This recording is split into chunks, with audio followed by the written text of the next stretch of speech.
Well, I sure appreciate your presence and your demeanor, and I'm really on the lookout for people that are actually genuine and articulate and have a heart.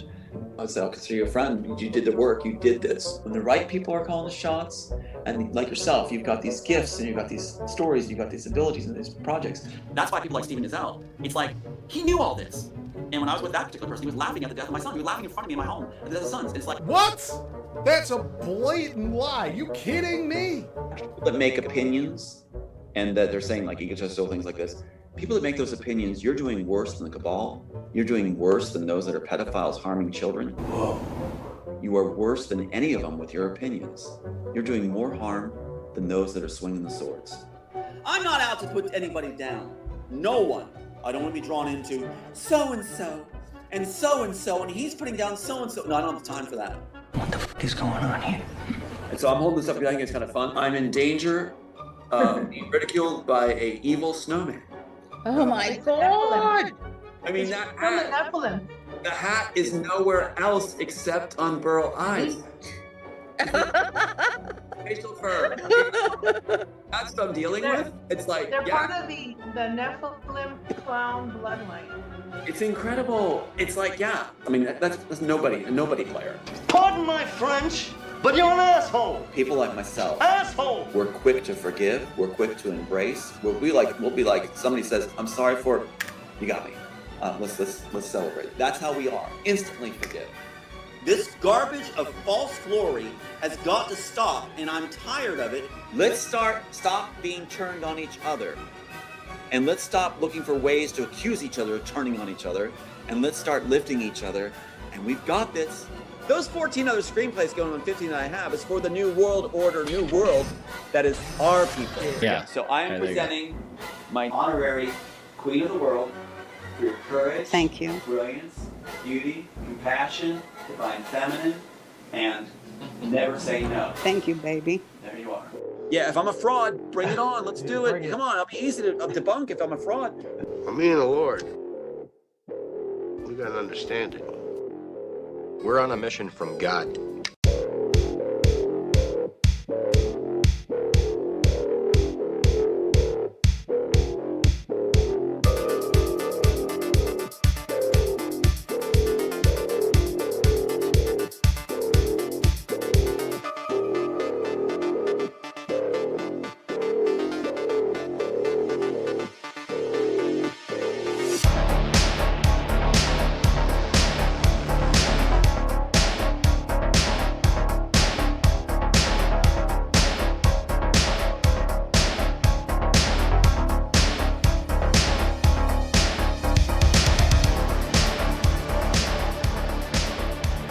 Oh my goodness. Oh my goodness.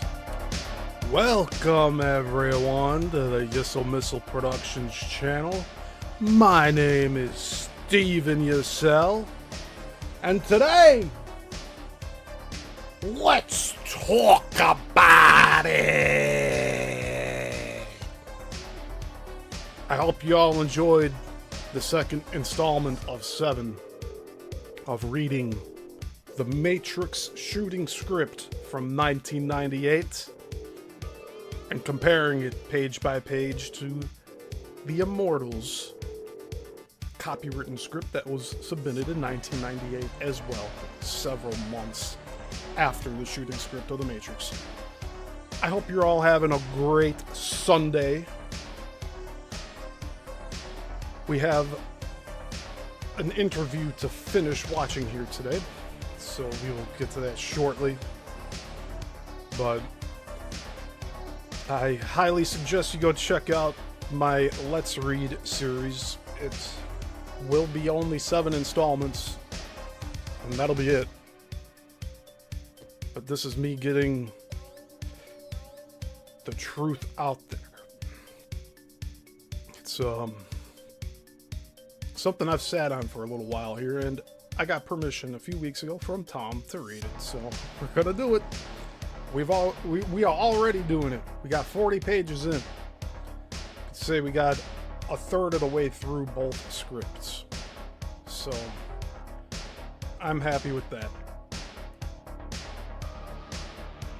But yeah, let me fix up a few things here, and then we will get rolling. As always, please remember to hit the like button below and share this with like-minded people, because we do need to have this get out there to as many people as possible.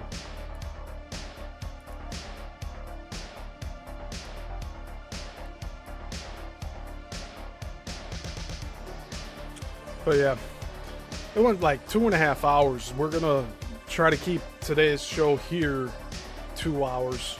So however far we get with this interview today is where we'll end on. But I hope we get further than we did last week.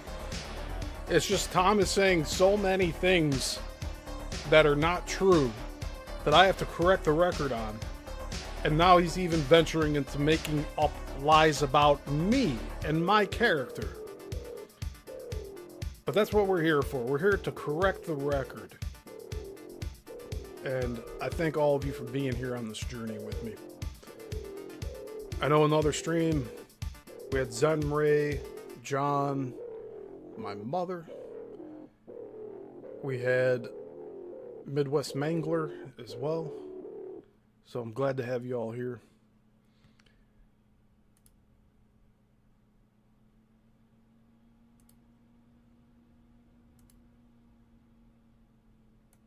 Yeah.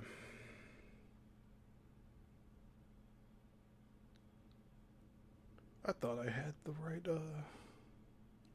I had the audio. Just give me a second.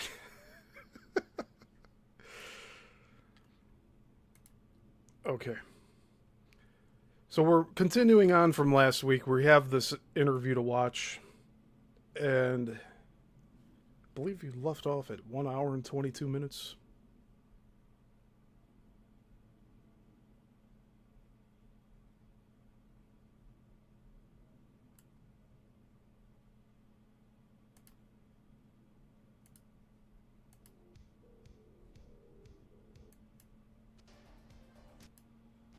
There we go. Okay.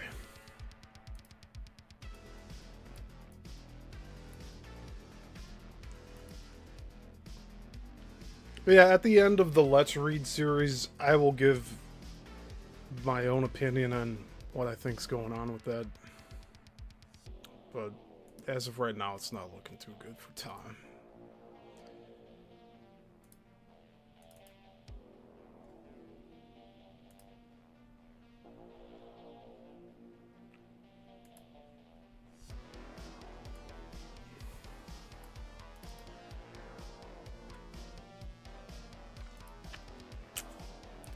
Okay. I believe we are ready to roll. Yes, we are. Okay.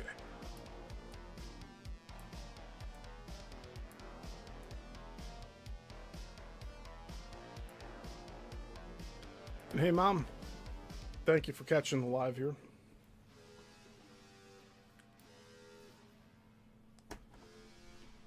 Alright, so we're about like 30 seconds behind where we left off on last time. For those following along here. Let's see if this works. I'm gonna turn my mic off so I can listen without jumping on you. Go ahead. All right. Just my mouth move and then I'm happy you can't hear me. Yeah, no problem. Okay. This is all playing well. We're going to put it up to 1.5 speed. Because again, I give so much commentary on here, this turns into hours and hours and hours. So the concepts that I've tuned into is that, like, some of the things with the human experiment, like beginning a lot of things added things to us, their genetics, like God, the fractals of God, like prime period of the galaxy, prime period of the universe, prime period of the multiverse, going all the way up to the source of all that people call God. That branching off into all these other lower G gods as well, and sources and angels, all adding their genetics in this grand experiment, especially the ones that knew what it would do in the beginning, because they have like certain levels of omniscience or of viewing of the future, and so they'll come to the moments of the creation and add their chess move. And then later on, different species got involved, including Anunnaki, adding their genetics later on. So we had a lot of light genetics, And then Anunnaki coming in with some light, a lot of neutral, some dark, even devil genetics added to it. So we're like this light and dark thing brought together for various purposes. It's like a melting pot in the real sense of the multiverse, where most things seem to have put a finger in the pie here. And all these species don't particularly know everything about what we are and what we're doing, but every species has a bit of a code of like what they know about what they put in.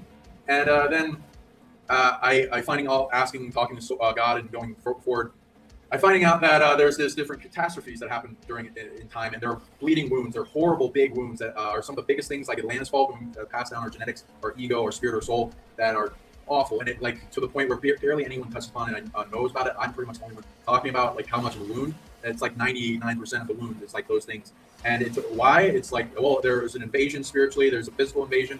There's a breaking down of reality. There's evil trying to hack into the genetics here, and the different avatars of higher dimensional beings that are anchored here, steal from them, steal from the genetics. This is one of the 7+ different definitions for fallen angels. Some go into evil reasons, some just describe as humans, dimensionally fallen. Some go into lust, some go into where they added their genetics to humanity, and then the negative forces touched upon the genetics, and they tried to steal from the angels, and that made them fall, the angels, interestingly. Now there's this interesting, overwhelming power that comes from the unity of light and dark. Now there's a lot of drama that comes from it. There's trying to back in Landfall, the destruction and invasion. Tom hasn't said a word here. This guy, he's just letting this guy talk. I wonder though, like, Tom has no idea about the Anunnaki and all this stuff, does he? Like, and plus, we just read 40 pages of the Immortal script. Where is any of what's in the? The plots are so different. The plots are so different, man. There's no Matrix in the Immortals. I'll start off by saying that much. There's no chair scene with the pills yet.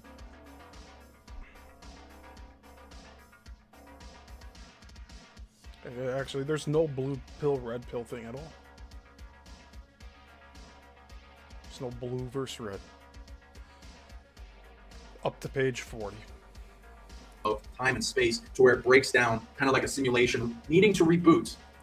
Now, you would think if Tom is the original author of The Matrix, but he's straight up saying author of Matrix. You see it on his screen? Look at his screen. It says Tom Althouse, author of Matrix. Subheading says writer of the Matrix screenplay. That is a lie. That is a straight out lie. He did not write the screenplay of The Matrix, and his Immortal script has nothing to do with a Matrix. 40 pages in. But you would figure, if Tom really was who he's claiming to be, he would be sharing the story this guy is saying about the origin of humanity and life on this planet and everything, right? But no, it's this host that's divulging this information. Tom's just sitting back letting him talk. And some of the things filtered out, thrown into void space, and then we trying to save our soul family that's thrown into void space. And then the reason why the evil wants to do this, it wants to become God and recreate the universe in its own image thing. And then I track back what is evil, and I go back to the source of evil at this old concept. And this is my mind that God is way older than this universe. That there's been multiple universes, and this is in a multiverse. That the cluster of grapevines with a bunch of other multiverses in a bigger, what I call the ultraverse, and it keeps going up. And eventually it goes back to like a whole story on like different sources that make different constructs and concepts of reality that are layered on top of each other, that eventually make this now, which is a whole meshing of all the concepts together, and DNA technology that allows you to experience all of it, but like has been limited by inheriting all of its curses, limits, blocks. And so we got to break up out of that. And it's also a safety mechanism of the ego trying to save itself in a crumbling reality, and it filters. That's what the veils are that separate these realities to quarantine them from a spreading evil that's being quarantined here as one of the, besides being a school, it also being a huge prison that collapses some of the biggest evils in the existence of the multiverse here to be resolved. And then going back to the reasons for the source of evil, which is, source of all made all these light sources, and eventually it made the faraway spectrum of it in dark. And that being a new expression, it didn't really have much to go on, so it felt abandoned, and then it was a little bit volatile, and so the rest of the source had to separate from it and quarantine it. Felt isolated, abandoned, separated, created all these different energies off it, and it felt in lack. Then it spawned the source of evil from it, and that its purpose was to steal light and abilities and things to fill that lack, and it spread and stole from different things because it didn't create. And then all these newer sources after that came into existence to create a boundary and quarantine against those. So all those like dark abilities you've ever heard of, like prison or shackles or binding, those are still in a sense formed by the light to hold back evil, and then they got invaded into and corrupted, and then evil stole that and is using it negatively. And then there's all these sources trying to put layers and quarantines to hold back the spreading of evil, and then it being passed on to like fractal aspects of it itself, of source, creating new sources, to then that the father was becoming like a zombie and inheriting that in the cosmic abandonment of quarantines that try to separate it from itself, and then that fractaling down to where we are now. And it being like, oh, what are we? Well, one of the purposes that we have is to create an immunity to and cure to all evil and the source of evil, and bring it all down here and compress it to be resolved for the macrocosm. So that's an example. And we're in this separation, we're cut off from this greater father. And in those wounding events like Fall of Atlantis, whatever civilization previous, and Lyra invasion by Draco, there were big wounds. And the fractal aspect of the source of all God, galaxy prime creator, fell on a grenade for us. And it's non-infallible, it gets wounded, and it had to close itself off to heal as parts get stolen from multidimensional beings to be used by evil, because evil didn't earn anything. So that's what they're going after when they wound big light beings. And then there's this corrupted aspect of source, corrupted aspect of angels that people call false light angels, which is, some people think like, oh, like don't believe any angels, they're all false light. I'd say that doesn't make sense because evil, again, doesn't earn abilities, they steal them, they can't create anything new. There's something they're stealing from an older authority. So there's an original like archangels, all that stuff, same thing. So I gotta say, this Sean Bond guy's really smart. Like, but I don't know how much Tom is following with this. Again, I would say that if Tom was really the writer of what became The Matrix, then Tom would be sharing this story and not Sean Bond here. You would think the writer of The Matrix would have a lot more to talk about with their own concept of the beginning of life, right? But yet we're not seeing any of that. But then we're dealing with this cluster of this polarity of stolen stuff to restore, heal, resolve, help our ancient father, mother figures of source, whatever. And we, as humanity, though, if you guys out there so choose to take up the responsibility, though some people don't even have the layers to get there in their awareness, you can be the cure and help your father or whatever. Beautiful. I love it. It made me think of a litany of things too while you were speaking and the layers of it. And one of the scenarios that came to mind was the idea there was a Viking test they showed in one show on Netflix where the... Right away, he's going to reference Netflix TV shows. Come on, man. This dude just gave you his own interpretation of like how life began and what we're dealing with interdimensionally. And Tom's like, oh yeah, it reminds me of the TV show on Netflix, Vikings, and the blah, blah, blah. Like, come on, dude. Do you not have an original thought in that thing you call a head? Come on. Got to refer to a Netflix show and as a reply to this guy's divulging of the universe. Person had to carry a glowing hot iron rod across a certain length to prove that he was blessed and stuff. I feel like we've been given the task to get our focus as a group on what we need to do. And midway in carrying something like that, we're being told that wasn't even necessary. We were just trying to bring you together. And people need a spectacle to come together. They need something that will draw them together. The piece was written. That's why this piece was written, to bring people together. Something that fascinated Hollywood, where they go, oh my God, we never see anything like this when, you know, everything's been done to the sun. How did you come up with this? That draws the attention. And meanwhile, we're not saddled with the distraction of trying to have the prettiest person as our partner, or trying to have the biggest bank account, or trying to show off the nicest car. What we're doing is we are focused on humanity. We're the ones that go forward and die without regrets. But Tom is the one that's pursuing all of his female hosts for sexual intimacy, and also wanting to have $2 billion given to him by Warner Brothers for his idea of the Immortals that he says was ripped off for the past 30 plus years. And he wants to be on yachts talking with world dignitaries. Wouldn't you say that's showing off fancy cars as well? You see, a narcissist has no compassion or humility, yet that's all Tom tries to project with his mask. He says constantly, we need to have compassion and humility. But then he goes on these other shows and just dismisses everything I'm bringing up here and makes fun of my appearance. How about that? This guy's a sham, dude.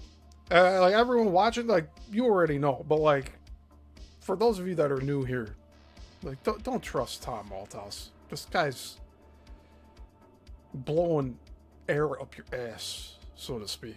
Because we did everything we can to make a difference, to give gifts to the world, to make this world a safer place, to lift what's possible and good in layers, to demonstrate it through our own life, where we're not caught in Epstein files and things like that, because we never even go near the island. We're too busy. If they're going to catch us, they're going to catch us in our own labs, trying to come up with solutions to world crisis and problems, and that's where you'll find us. We feel a sense of purpose doing that. We feel a sense of goodwill and happiness doing that. It feeds us, where the other side can't even comprehend that thought process.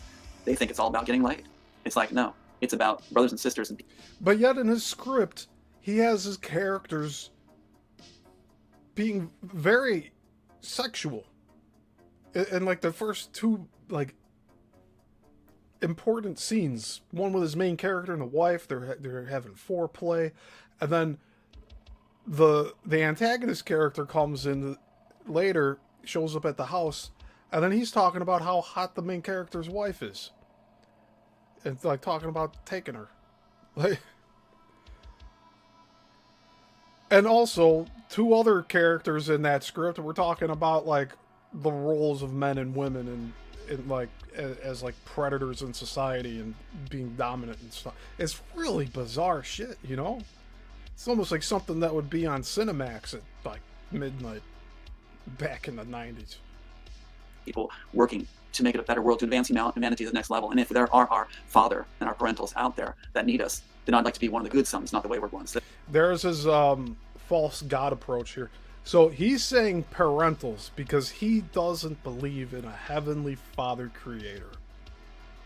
And furthermore, he was pretending to be a Christian, and then he goes on Roseanne Barr's show and says he's Jewish. And you cannot be Judeo-Christian. That's an oxymoron.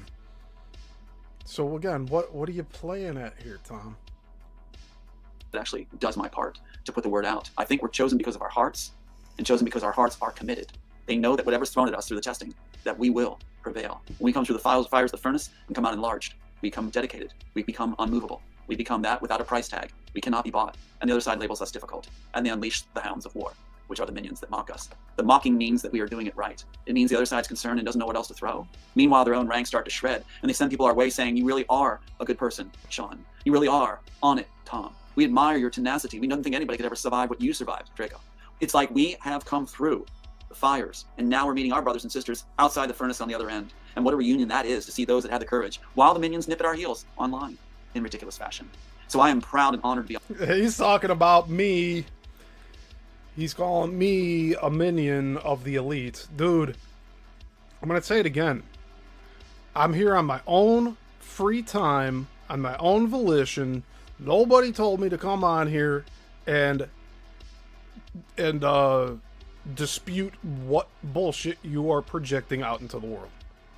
I'm here doing an analysis on your character, what you say to everybody on these shows, and then what you do to people outside of the shows like me.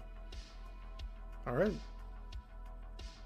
So he can call me a minion of whoever the fuck all he wants. But I'm not getting paid by anybody to do this, to go and analyze what Tom is doing and like what his real motives are here. And we've come to the conclusion so far that he just wants to go and do one and done shows with people, talk about the same shit over and over again on each show until he refines his hit piece of how he's the creator of the Matrix. You look at his title. Look at in the blue and in the white on his screen. That is a direct lie. He did not write the Matrix. He did not author the Matrix. The Immortals, we got 40 pages in so far out of 120 something pages, right? Nowhere in those 40 first pages is the Matrix or an artificial reality even mentioned. And there's no Morpheus character yet coming to save the main character. There's no Trinity as far as I'm concerned. It's very, very suspicious, isn't it? Again, I'm doing this all on my own. on my free time. It's on a Sunday. I am not getting paid for this. This stream, by the way, is ad-free. How about that? So you all be the judge of what I'm doing here, huh? 22 interviews with this asshole. And now he's lumping me in with, what, the Hollywood elite? He said in the previous interviews that are in the intro of this show that the people that are criticizing his ego are committing crimes worse than pedophiles. You see? He thinks what I'm doing is worse than touching children by questioning his character, right? That's how twisted his mind is.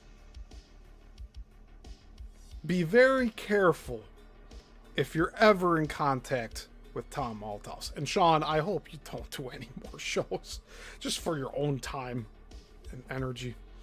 You're a lot smarter than what Tom is. Honestly, Tom has never talked about what he believes is going on in the world. He talks about parentals, many gods, many gods, many gods. No. All he does is regurgitate things. Sean actually presented a very, very articulate concept of what he believes the world to be. But Tom, I mean, he's all over the place. And it speaks for itself. What he does and says on all these shows speaks for itself. And if you watch enough of them, you'll see the repetitiveness. The beating around the bush. Not answering direct questions. Always bringing it around to trash other people. Including myself. You see how he does not hesitate to talk badly about me. The past 2 shows, this is the 3rd show we're watching this one interview. And still, he cannot stop calling me D-list player, anonymous, minion, bottom feeder, blah, blah, fucking blah. My channel was already near 1,000 subs when this guy came on. And between my board meeting videos that I've posted, that boosted me up to 1,400 subscribers. Now we're at 2,100 subscribers. But with my analytics, with all the videos, he gave me 400 to 500 subscribers. So, yeah, cool. Thank you, Tom. You thanked me for all the work I did for you, vouching for you. But then I got to see your real character. Putting on the facade in front of me at your house. If you really thought I laughed at you. Well, like, what? Why would you keep me there for 2 weeks? It's not like the thing you're claiming I did happened on the very last day while I was stepping out of your house. You were saying it's meant to be, it's meant to be. Us 3, it's meant to be me, Tom, and Jen working on whatever. I don't know now. He makes all these grand plans and then none of them follow through. You can see these other shows he's gone on. He claims of all these things that have not occurred yet. But they were just on the precipice each time he talked about them. So what happened? Why no conclusion, Tom? He had a silver platter in front of him with me as a filmmaker to make his documentary that he invited me over to his house to do. But the moment I stepped in his house, he's like, no, we're not doing the documentary. We're going to write a book. Excuse me?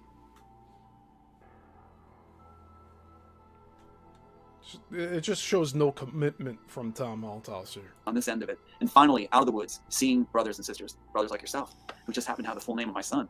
I'm like feeling this is all meant to be. And it makes me ready to finish the job. There he is. He's saying it again. It's meant to be.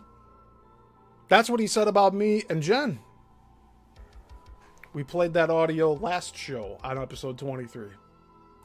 So I look forward to seeing you at the conference too. Let's get it done. Yeah, I wrote it. And there's a lot in it that people don't understand yet. But we make this. People will get it. Lie. He said he wrote it. No, he did not write The Matrix. He did not write The Matrix. Tom Althouse is a liar. 100%. We just want the right team to fall into place. I'm leaving that up to the next dimension to arrange it. Yeah. Oh yeah, I agree. It's gonna be awesome. Yeah, I'm so glad to meet you. Yeah, and if people in the comments, yeah, I'm in Mexico City. It's Mexico. It's hot usually. It's hailing and thunderstorming. So never happens. Yeah, good sign. I feel like it's another way to say, look here, this is something important happening today. I feel it even beyond our interview. There's an energy just bigger than ever happening. Like the sun suddenly rose for the first time, and the light has been. Yeah, it's the impending walls closing in on your grift, Tom. I can't believe that you went this far with everything. And that you continue to go on shows and lie. And speak lie after lie after lie. You're a real good liar, Tom. A really good liar. And everyone's guilty until proven innocent in Tom Althouse's eyes. Laid on the earth in a way that's never been done before. I feel it. Atmosphere changing. I see it out my window. It's like there's just something occurring right now where it's like almost like Acts, Pentecost. Something's happening in a new way. And I think we're going to benefit as days go by here. We'll see it more and more manifesting. I think your storm is part of that. It's to say, hey, things are going to be different now. Oh yeah, the timeline's changing. We're gonna get it. Yeah, we have the cures, so we'll definitely have to do more shows after this. So I'm gonna list the last two things from the Bible that mention the Matrix, and I'd love you to explain what you think the Matrix is in your definition, because I don't think enough people get that. So Yeah, a concept that's not in the Immortals. Let's hear Tom talk about the Matrix. It has nothing to do with his script. 3:12, and I behold, I have taken the Levites from among the children of Israel instead of all the firstborn that openeth the matrix among the children of Israel. Therefore the Levites shall be mine. And we've talked about this before in the comments here on the lives. The matrix in the Bible means the womb. 18:15. Everything that openeth the matrix in all flesh, which they bring unto the Lord, whether it be of men or beasts, shall be thine. Nevertheless, the firstborn of men shall thou surely redeem, and the firstling of unclean beasts shall thou redeem. Kind of strange wordings.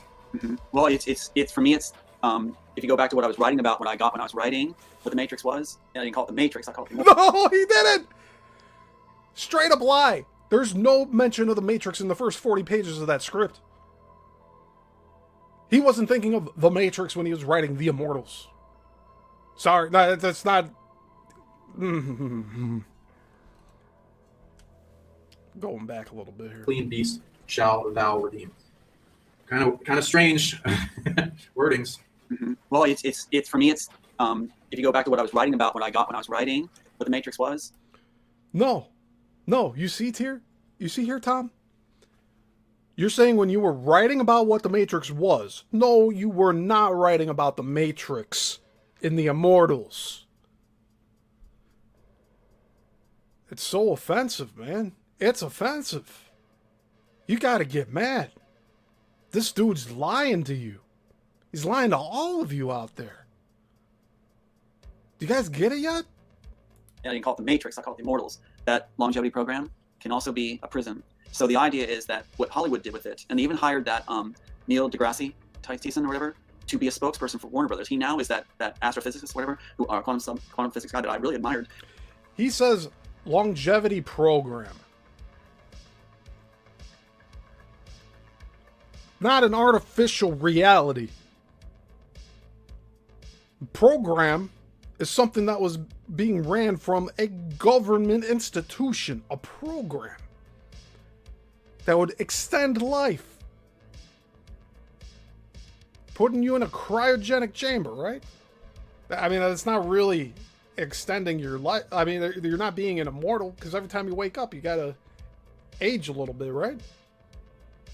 Again, very flawed concept here, and he's conflating the two ideas. He's trying to take credit for what Warner Brothers put out. He's the one nipping at the heels. You see?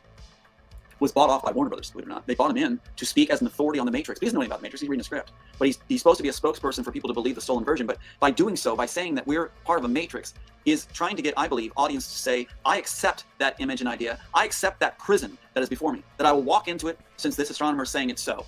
They're asking us to walk with our own free will into the Matrix, which would be, in this aspect, a prison, where we have to say, no, the original work, the original concept was to free us, not enslave us, was to set us into pastures rather than incarcerate us. They've twisted it by even reversing the red pill, blue pill. The red pill is based on the blood of the children, the original work, to make an immortal program, a matrix, an immortal program, that if you take that red pill, you are condemned. You've done something that's completely against our own natures, to ingest the blood of the children for a longevity program. That's interesting. The blue pill is the good pill, a synthetic pill with painful side effects, that if you are going to enter back into the matrix after you're cut from it, there'll be pain to address the wrongs. Are you willing to step in as a wounded warrior? Again, 40 pages into the Immortals. No mention of the Matrix. No mention of the red and blue pills. No couch scene between a Morpheus character and a Neo character.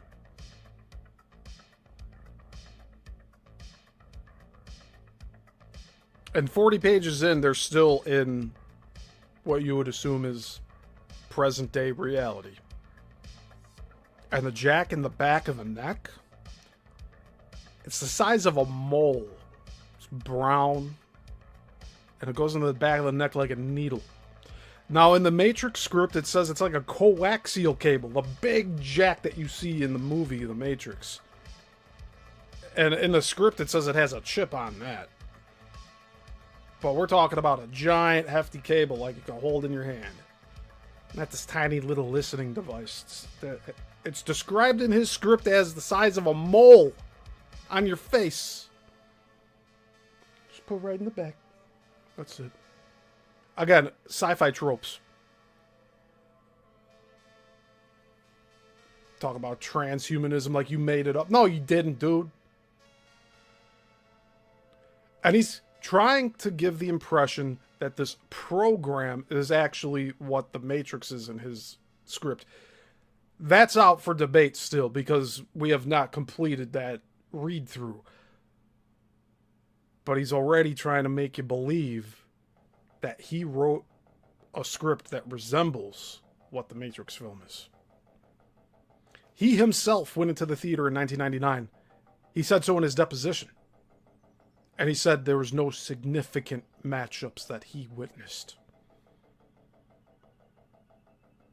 So what does that say?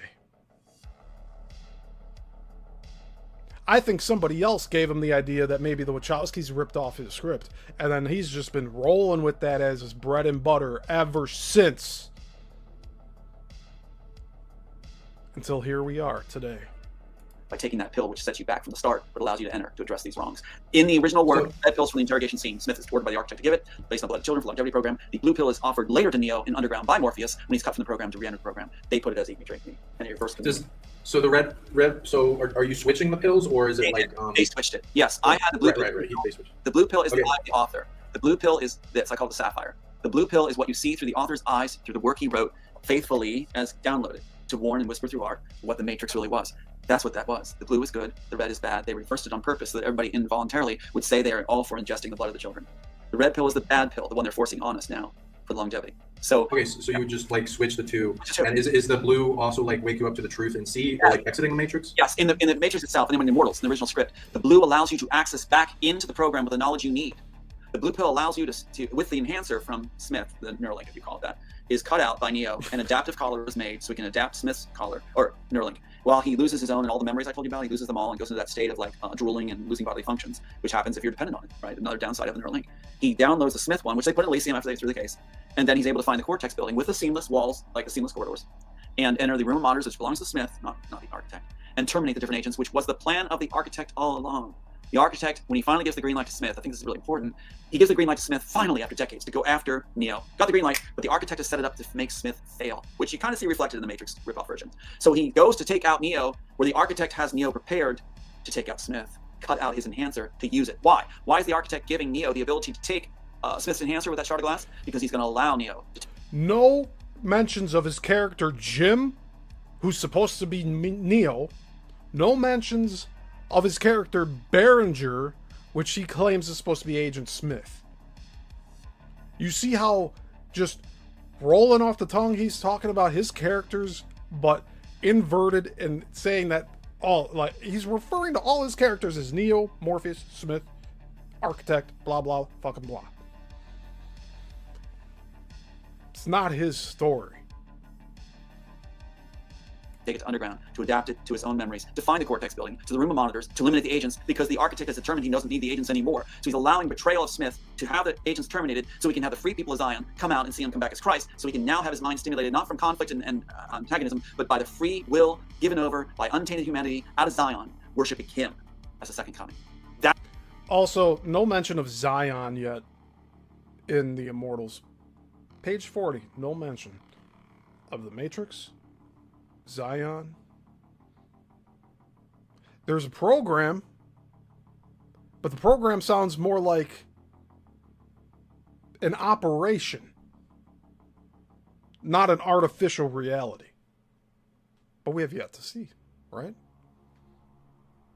I'll have 5 more Sundays to get through the entirety of it. I hope you join me. That's what's going on. Now his mind will be stimulated, the architect's mind will be stimulated for eternity by the worship of a world. Did I say Saturdays? I meant Sundays. Sorry, I've been streaming for almost 3 hours already today. Will never, ever atrophy in the mind again, completing Western Christianity with the worst character possible as the Christ figure.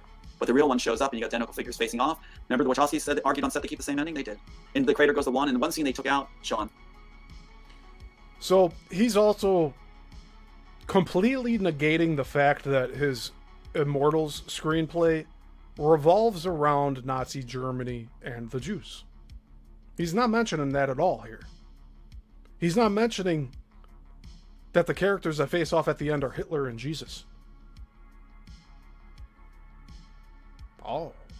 If that's new information to you, that shows how poorly Tom is presenting his idea here. Well, no, they left it in. This is so wild. They have Neo in the face-off as identical figures where he's pummeled and blood drops from his palms, you know? It doesn't make sense. You've got to put the Christ figure back in. In my work, it says, and I'll read it to you. 1 second before we go. I want you to hear this. So here's where it says. Okay. There's not blood that drops off of Neo's hands in the crater in Revolutions. That's not true. Again, it's another lie. Another lie. Holy crap. Where is it? 1 second. Smile tears in his eyes. Christ turns face on the fire. Wait, one page back. I just have to find it. Okay, here we go.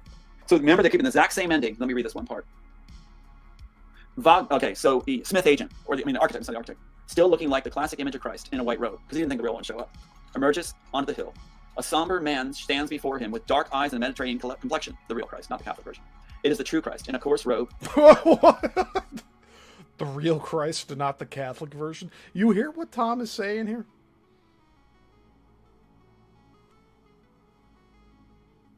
With blood on the hem. Sounds of battle rage in the distance. This is your ending, identical figures.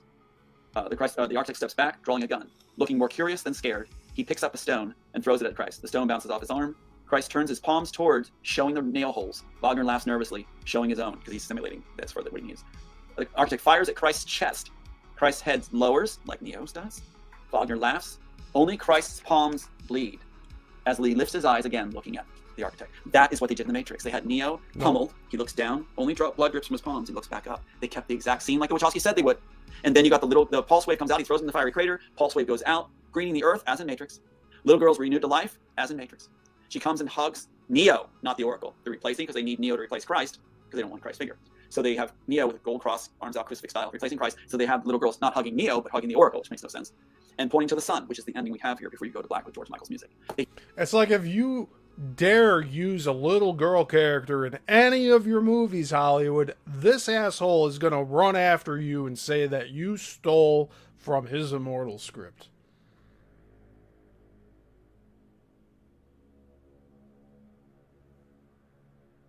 The train station scene that he speaks about on my interviews with him, it's actually something about World War II Germany. Not Neo in a limbo, or in his case, his character Jim in an artificial reality prison of limbo. They did keep the same ending, but they reversed the characters because they did not want a Christ ending. But the only way it works historically, the only historic figure that works for this ending is the Christ figure. Because you have to have a figure in historical context where a free people of Zion in Western civilization will give their free will over. Remember the architect babbling about free will? The architect already has it figured out in the Immortals. He knows that by coming back as Christ, Western civilization will give their free will over, and his mind will be stimulated. So they didn't know what to do with it. So they just jumbled the characters around, keeping the same ending. Makes sense? Go to black. Yeah. Yeah, but like, the original Matrix didn't end like that. You see this? He has to rely on using multiple movies in order to say, oh yeah, now my Immortal script is making more sense, right?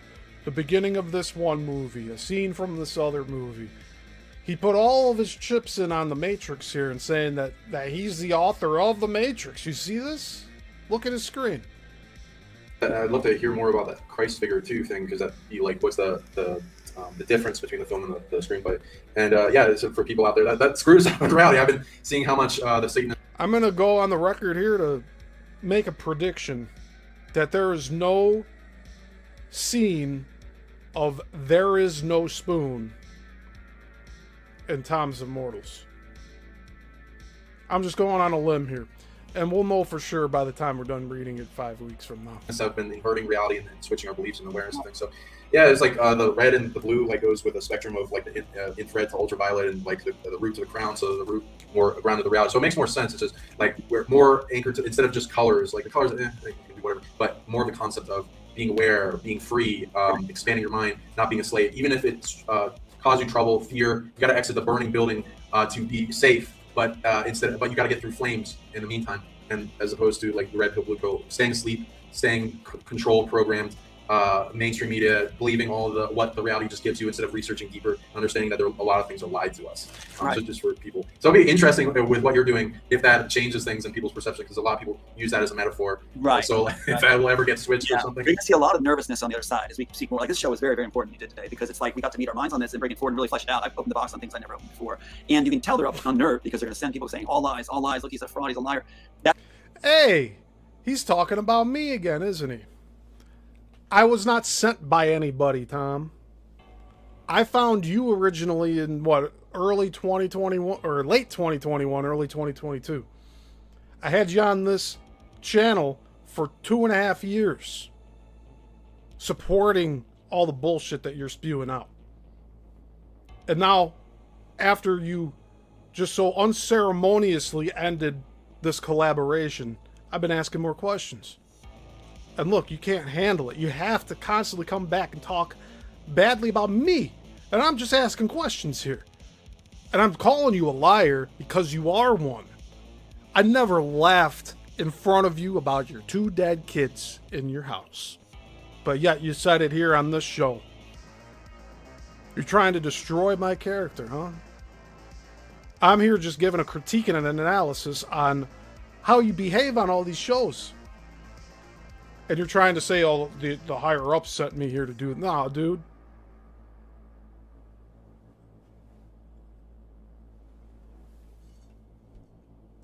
Anything for him to justify his position.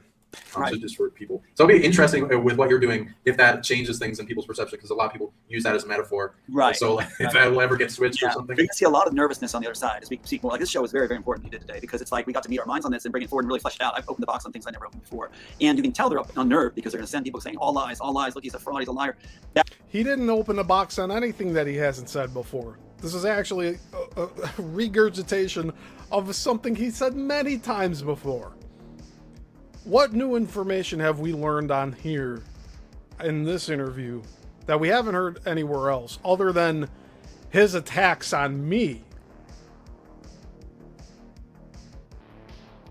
Who I'm just here asking questions.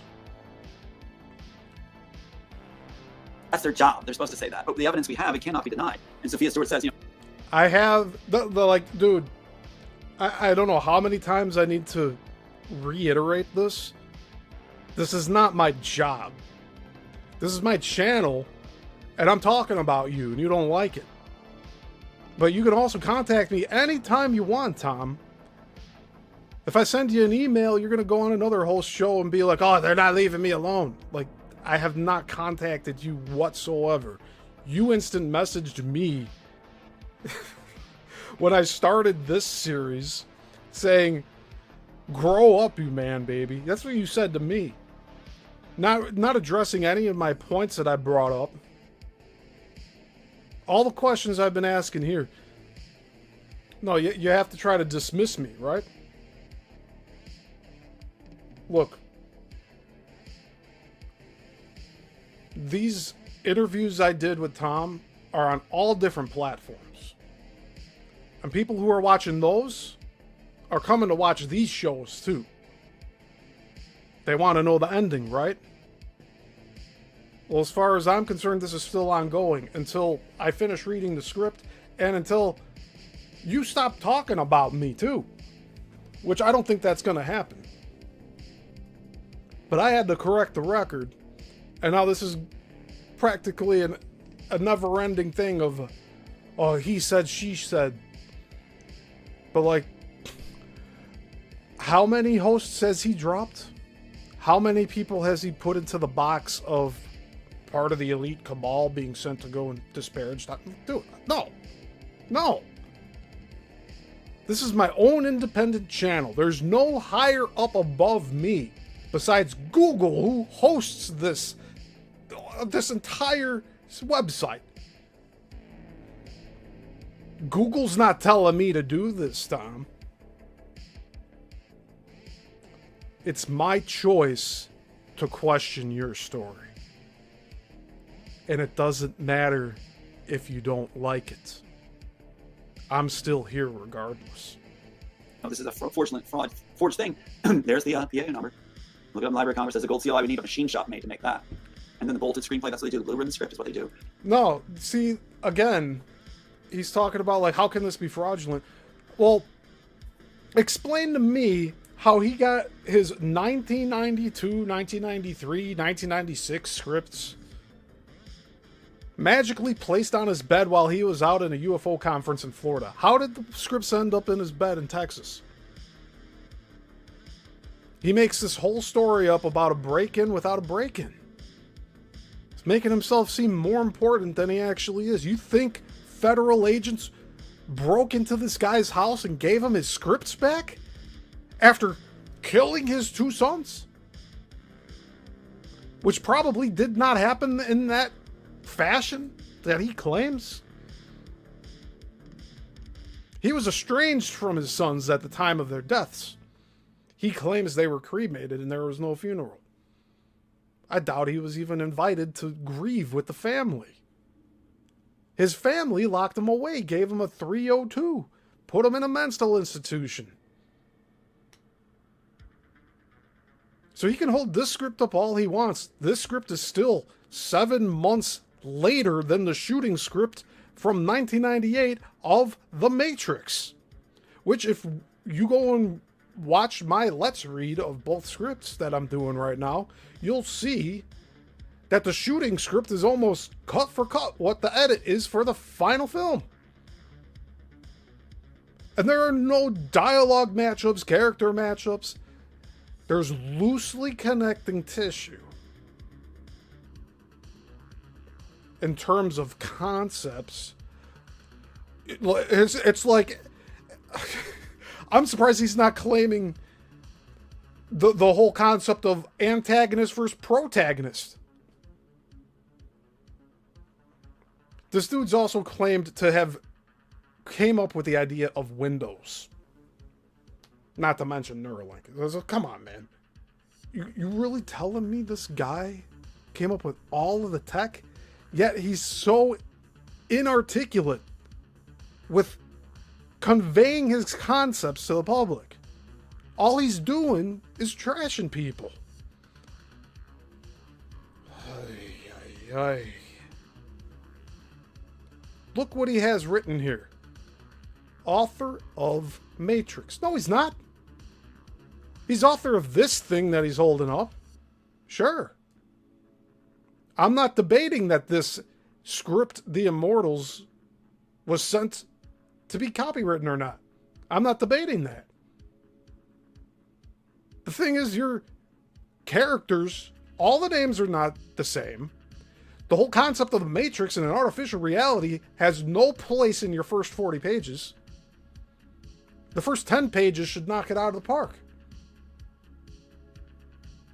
This isn't some clear-cut case here. You have a judge that said that these are all sci-fi tropes that you cannot claim copyright to. Dystopian future with an antagonist and protagonist fighting each other. How many movies are like that? He tried to claim Demolition Man stole from the Immortals. Wesley Snipes. Bruce Willis, right? We made a joke here. Where are the 3 seashells? Well, they just lifted parts and layered it in and blah, blah. This guy can bullshit you till the sun goes down. It's not going to make it true. We got signatories. I mean, they work there. Ask them if this is legit. Oh. It's 7 months later. Come on. Actually, longer than 7 months. The Matrix shooting script from 1998 was submitted in March of 1998. April, May, June, July, August, September, October, November, December, this screenplay shows up. How many months is that? I lost count already. April, May, June, July, August, September, October, November, December.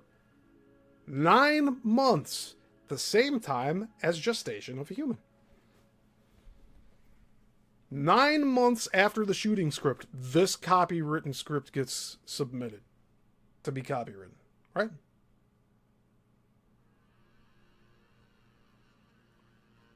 He claims that all of his previous copies were stolen by different people, like his lawyer, his wife, all these different players, right? And then they all magically appear on his bed while he's out in Florida being who he is at a UFO conference talking about how he's the author of The Matrix. No, he's not.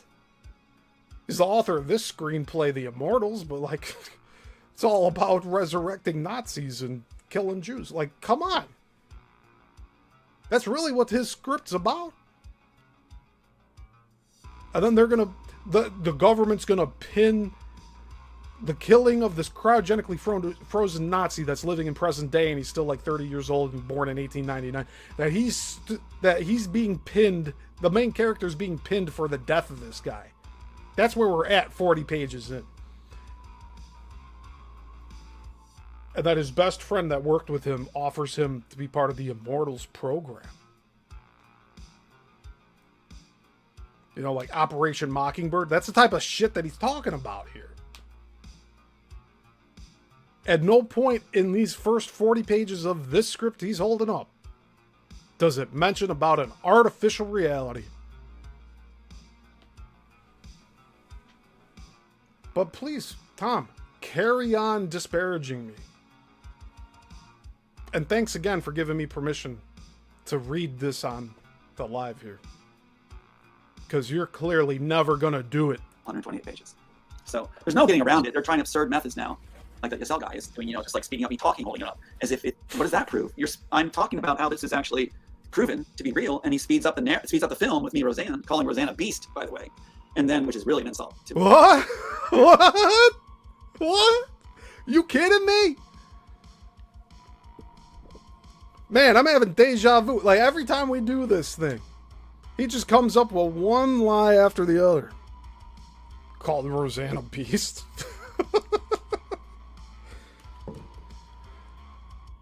Wow. Well, again, I'll say it here. We're watching at 1.5 speed, so we get through this interview. We got through 25 minutes in 1 hour of a live stream. Here, you see? This is a 3-hour interview. I went back a few seconds here. I'll play it normal for you, Tom. Getting around it, they're trying absurd methods now. Like the Yissilmissil guy is doing, just like speeding up me talking, holding it up. As if what does that prove? I'm talking about how this is actually proven to be real, and he speeds up the film with me, Roseanne, calling Roseanne a beast, by the way, and then, which is really an insult. What a lie! I'm on the show with. You don't do that in my world. Speeds up the film with me, Roseanne, calling Roseanne a beast, by the way, and then, which is really an insult to people that I'm on their show with. You don't do that in my world. Speeding it up and then saying that's proof that don't know what I'm talking about. I'm laughing at how ridiculous you are, Tom. That's what I'm laughing at right now. I know these narcissists hate laughter because they have no joy of their own. You know that? So this guy going and saying that I called Roseanne a beast? I don't remember doing that. The hell is this guy smoking? I said that she worships the beast. Maybe you misheard me. She talks about Satanism. She went on late night shows in the early 2000s talking about how she sold her soul as a child. Oh, okay. Well, we're just going to dismiss that though, right? You want to be like her. You want to relate to her. Dude, I don't know anymore. But see, he cannot stop talking about me, and he was told not to talk about me by other people. Tom, you're not sticking to the mission. You're not being handled the proper way. Our handlers aren't working. You're still talking about Yissil. Well, hey man, maybe I struck a nerve with Tom, and he feels the need to address me now, finally. Look at that. I outwitted the handlers of Tom, and Tom can do nothing but talk about me now. And then, which is really an insult to people that I'm on their show with. You don't do that in my world. Speeding it up and then saying that's proof that don't know what I'm talking about.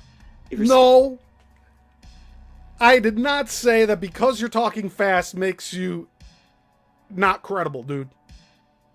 I'm speeding you up so that we can get through these interviews in a timely manner. It doesn't matter how fast you talk. You think having it play at normal speed will catch all your nuances and it'll show like you're being truthful? No, dude. People have heard you talk already. Most of the people coming on this channel have heard of you before. People watching this show have heard of you before. And then he's playing victim here. You see this? All the work that I did to support his story, now he's going and doing whatever the fuck, man. He did it first, too. He went and said I'm the same as his sister and everything else. The sister that doesn't talk to him. That sold out to Hollywood, right? Did I sell out to Hollywood? No. I'm not being paid by anybody to do this, Tom. This is me doing this, doing a critique of you. Idiot. Narcissists despise being called stupid. How is he going to sleep tonight? And which is really an insult to people that I'm on their show with. You don't do that in my world. All right. And I'm playing this at normal speed now just because of this dipshit making it a whole thing. I have brought up so many points here. For him to just dismiss everything I've been questioning and say that I'm making a mockery out of him by playing him fast and saying that just him being played fast disproves everything he's saying? No. Not at all. You lying motherfucker. Speeding it up and then saying that's proof that don't know what I'm talking about. No. You liar. You fucking grifter.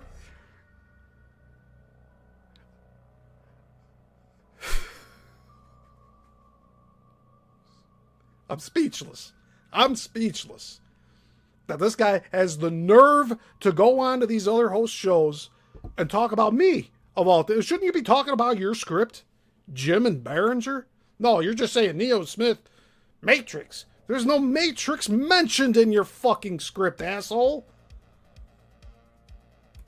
If you're speeding me talking up where it doesn't go, then yeah, that doesn't prove anything. I'm kind of disappointed in that segment of humanity that does such cheap shots rather than let's all just lift the evidence together. Yeah, we're going through the evidence right now, Tom, with your permission too. Page by page, Matrix Immortals, page 1, page 1, page 2, page 2, page 3, page 3, page 4, page 4, all the way up to the end of both scripts. It's going to happen over the next 5 weeks, dude. And there's nothing you can do to stop it at this point. It's going to be out there forever. Everyone's going to know that your story is about Nazis and Jews and all of that. Okay? Has nothing to do with Neo and Trinity and Morpheus and Agent Smith and an artificial reality. No. Sorry, dude. Your story is not the Matrix.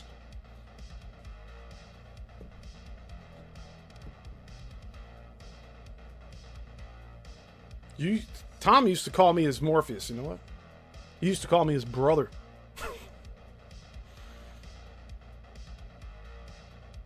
But he's so soft. He can't just address the questions I'm bringing up. He just has to disparage me. So you see the difference here. I'm doing a critique and analysis of his character and what he does. He hops from show to show and does this shit all the time. He's talking negatively about a lot of different people. He did that on my channel here. And now that he's no longer working with me, he's doing the same thing to me. Made shit up back in October 2024, saying that I was trying to take all his friends away because I said that his handlers were his friends, that he thought were friends. Penny L.A. Shepard, Michael Jaco. Oh, it doesn't matter to him. I'm just trying to take all his friends away from him, right? It's not the case at all.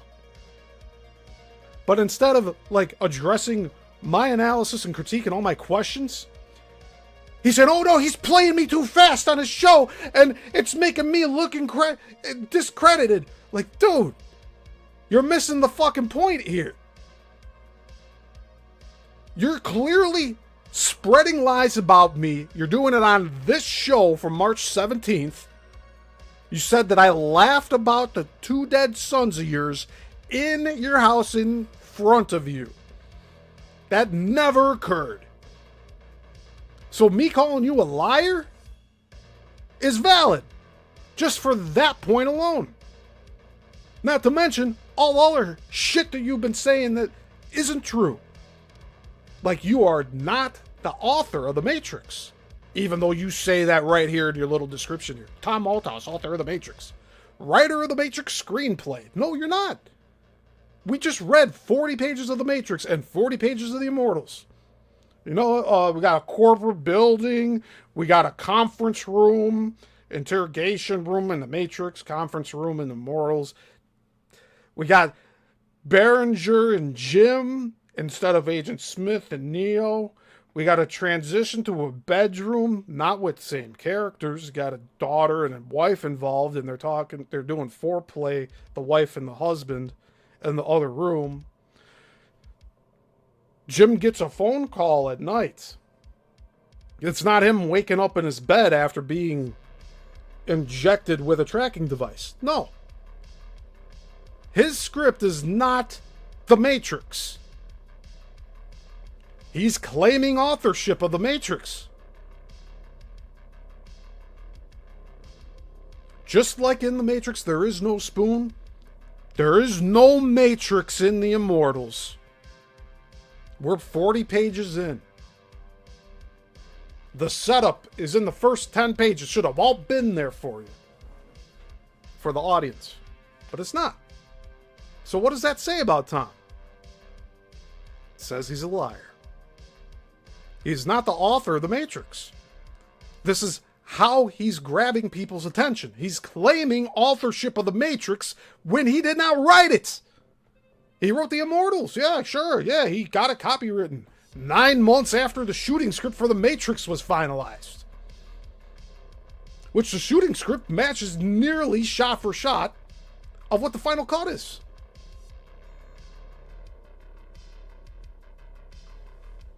There's no house blowing up in The Matrix, is there? No. And let's see what's real, and let's go to the next step of how we can evolve humanity forward. rather than trying to beat each other up because you want attention. Let's, and that's what I promote. This dude is going around from host to host to host because he wants attention. I'm here critiquing this guy's behavior and character to save my own, because all he's doing is disparaging me, making up lies about what I did. And how do I disprove it? This is me disproving it. You see my live reactions to what he says. I never laughed in front of him about his 2 dead sons in his house. It's a wild-ass lie. And it just reinforces my overall message of this entire series. Tom Althouse is a liar. Too, Sean, I'm sure you can see this too, is getting rid of the egocentric section of our minds. Our creativity will flow better if we get rid of that need for ego, for self. I think Tom is continually working through his narcissism, but he doesn't want to admit it. People have told him his whole life that he's egotistical. He has no compassion or humanity or humility. Characteristics of a narcissist: no compassion, no humility. They're not wrong in anything they do. It's always everyone else's fault. You made it this way. It's all because of you. You did it, Steve. It's you. I'm in this position because of you, Steve. That's the way Tom is behaving here. And now he's talking about ego, which he claimed on another show that's in this intro of this show, that people questioning his ego are committing worse crimes than the PDF files that are hurting children. He's trying to say I am worse than a PDF file by doing these shows. If that doesn't make you upset, I don't know what will. Your brain. If you shed that, which is part of the training I had before I wrote, then creativity. All right, we're speeding your speech up, Tom, and I don't care that you think that it's insulting. We're going 1.5 speed. A lot of other channels do this. He's just trying to muddy the waters here, and everything I'm trying to get across. I bring up valid points on this show.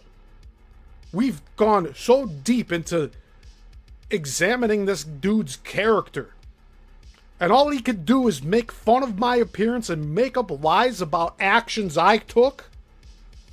Actions that never happened. He's just making shit up so that he can paint himself to look like the innocent victim here. Do you realize what he's doing? And how many other people has he done this to? That's why I'm trying to put an end to that. I don't want Sean Bond here having to do the same thing I'm doing now, because he's going to end up in the same position I'm in. No more shows with Tom. Going separate ways. On Tom's decision, not Sean's, right? And then Tom will be going on to other shows in the future talking bad about Sean Bond. I guarantee it. And the layers of positive stay. Because if you put a negative endpoint due to ego, which is part of the training I had before I wrote, then creativity will flow better if we get rid of that need for ego, for self, lizard brain. If you shed that, which is part of the training I had before I wrote, then creativity flows so well. And the layers of positive. Part of the training he had before he wrote. So I want to assume, and this is my opinion here, people who have these conditions of narcissism and egotists, they have this their entire life. So I can understand that people were trying to help him work through this. It probably actually happened with the Pat Robertson thing that he was involved with, where they were trying to get him out of this paranoid schizophrenia, which he writes about in The Immortals. It's wild. He has one piece of dialogue where they're like, we're going to frame you as a paranoid schizophrenic and a narcissist. That's what it says in his Immortal script. Yet he displays these characteristics here. So I'm under the impression he probably was diagnosed with schizophrenia. And he went to Pat Robertson's school to alleviate himself of that stuff. But it didn't end up working. And they tried to maybe take advantage of him sexually. Who knows? Who knows? We're approaching this in a mature manner. I don't care how much he makes fun of me and my appearance. I don't care how much he lies about me. But the fact that he's doing all that stuff really speaks volumes about him, doesn't it? I'm not playing this at 1.5 speed to make fun of him. I'm playing at a 1.5 speed because you can still understand what he's talking about and we get to move through this faster. But I don't have to keep repeating that. That's stuff that he just tunes out. He just takes what he wants to use to disparage me and then goes on these shows and talks about that. And makes shit up half the time, too. To stay. Because if you put a negative input due to ego into your mind's going to work on that. You can't get rid of it. It's going to chew on that, keep spitting things out, and say goodbye to creativity. Because your mind's going to be obsessed with that order you gave it subconsciously. So that's why I will not entertain these people. I'm going to stick to, Oh, but you talked about me like a dozen times here already, dude. So in a way, you are entertaining me. Like I'm making content right now, live. Showing you talking bad about me. Saying that I'm here sent by like the cabal or some shit. No. No, I'm independent of that bullshit. I'm my own person. I'm not getting paid by anybody to do this to you, for you, about you. No. I found your story interesting back in the end of 2021. I reached out to you in the beginning of 22. I brought you on this channel. I let you share your story. I gave you a platform. You talked about these previous hosts you had. You didn't want to disparage some of them. You really let others have it. You let Emma from the Imagination podcast have it on my show. You wrapped that up with the gray area monarch dude and that other guy. I can't remember his name right now. Long-haired dude. Nathan Reynolds. Yeah. He didn't hesitate to disparage those people, did he? And at that point in time, I was sitting there thinking, holy shit, what if this happens to me? But I didn't want to believe that. So I pushed that thought into the back of my mind. I carried forward. I carried on doing this stuff with having him on my show, letting him speak his mind, sharing his story, getting his story out there. Because he claimed censorship. And now look what he's doing. Instead of reaching out to me, he has my phone number, he has my email.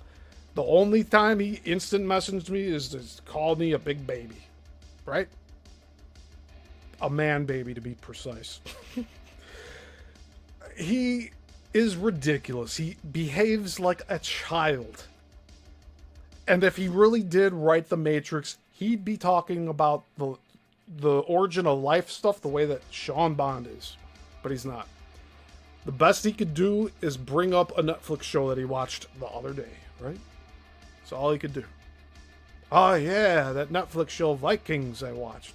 Dude, this guy just talked about the Anunnaki and everything, and your best retort is, oh yeah, I there's this show on Netflix called Vikings, and they had this brand that they had to carry around. Dude, what the fuck does that have to do with the universe and multiverse, dimensions, demonic beings posing as angels? But that's what Sean Bond was talking about. But no, Thomas, I wrote The Matrix, And I was watching on Netflix the other day. Dude, you're in your own Matrix of Netflix. Get rid of the ego. I don't care what's in it for me. I care what's in it for our world, humanity. I don't think he ever got rid of the ego. I think he had people trying to help him get rid of his ego. But narcissists tend to destroy everything around them. So the help that he was getting left. They gave up. They're like, I'm done with this dude. He can be an asshole to everybody. Like I did what I could. And all life. So, but thanks for doing this.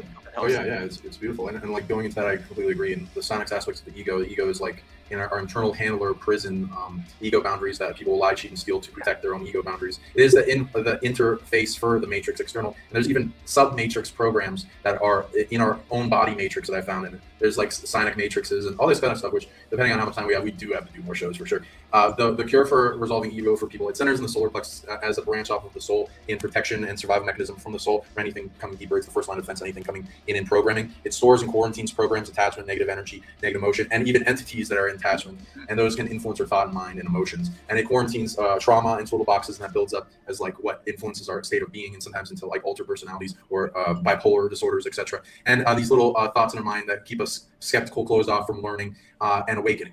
And the ego is the key to awakening. And the way to resolve one's ego is it needs safety to let down the heaviness and weights off its shoulders. So like love contains all the nourishment anything needs. And so it turns into any ability you need. So you give love to the ego, seeing it as an inflated balloon of compartmentalized trauma and stuff that's taken care of, and hug it down, give it nourishment. It's shrinking down all the compartmentalization, negative programming, and transmuting into what it wants to become, which will usually become an ability, empowerment, something relating to the wound that was taken. And the ego is contained in the lower self, which as it resolves and shrinks and disperses, allows more of the higher self to perceive like an antenna.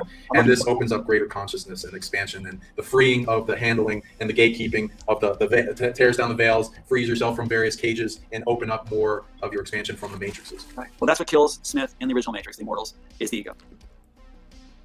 Again, character's not named Smith in the Immortals.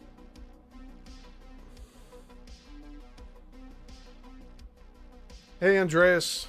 Good to see you here. Tom's making up more bullshit about me here. It's the same interview we've been watching the past 3 weeks. We are an hour and 51 minutes into this interview here. I don't know if we'll finish it today. Maybe we'll save like the last half hour for next week. But like, you see, Tom did not anticipate the hosts that he's cut off so callously to speak up for themselves, such as me.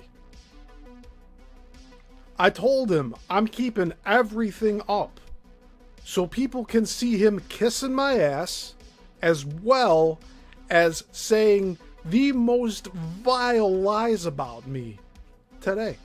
Or, as in this case, March 17th of this year.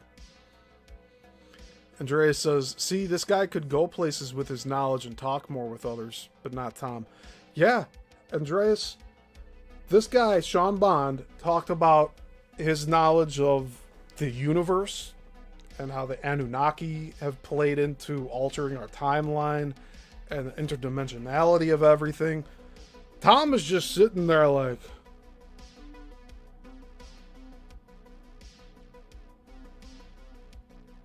and then when the host gave Tom the floor to respond, the first thing out of Tom's mouth, I was watching on Netflix the other day. Dude! And he brought up the show Vikings. How they had to carry around something that was like lit up. I don't fucking care. It has nothing to do with Sean and what he talked about. Which further validates my point that Tom does not answer direct questions. Otherwise, he would have shared something completely different. Not this whole parentals bullshit that he's talking about multiple gods. That's Tom talking about multiple gods. Not one Heavenly Father creator and his son, Jesus Christ. Two beings and entities that we believe here on this channel.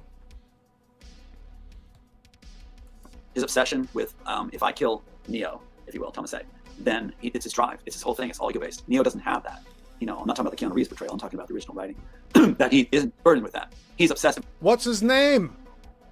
You see, Tom's not going to name his original character. And why is that? About the loss of his wife, the Trinity character. The reason they call it Trinity, Sean. Oh, so the wife is the Trinity character. Okay. Well, we got 40 pages in. I didn't catch that at all. Did any of you catch it? The wife is the Trinity character.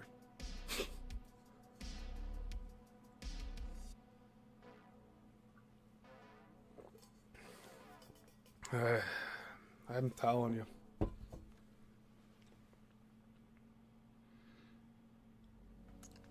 I'm doing this so that I can move forward with my life after all of this is done.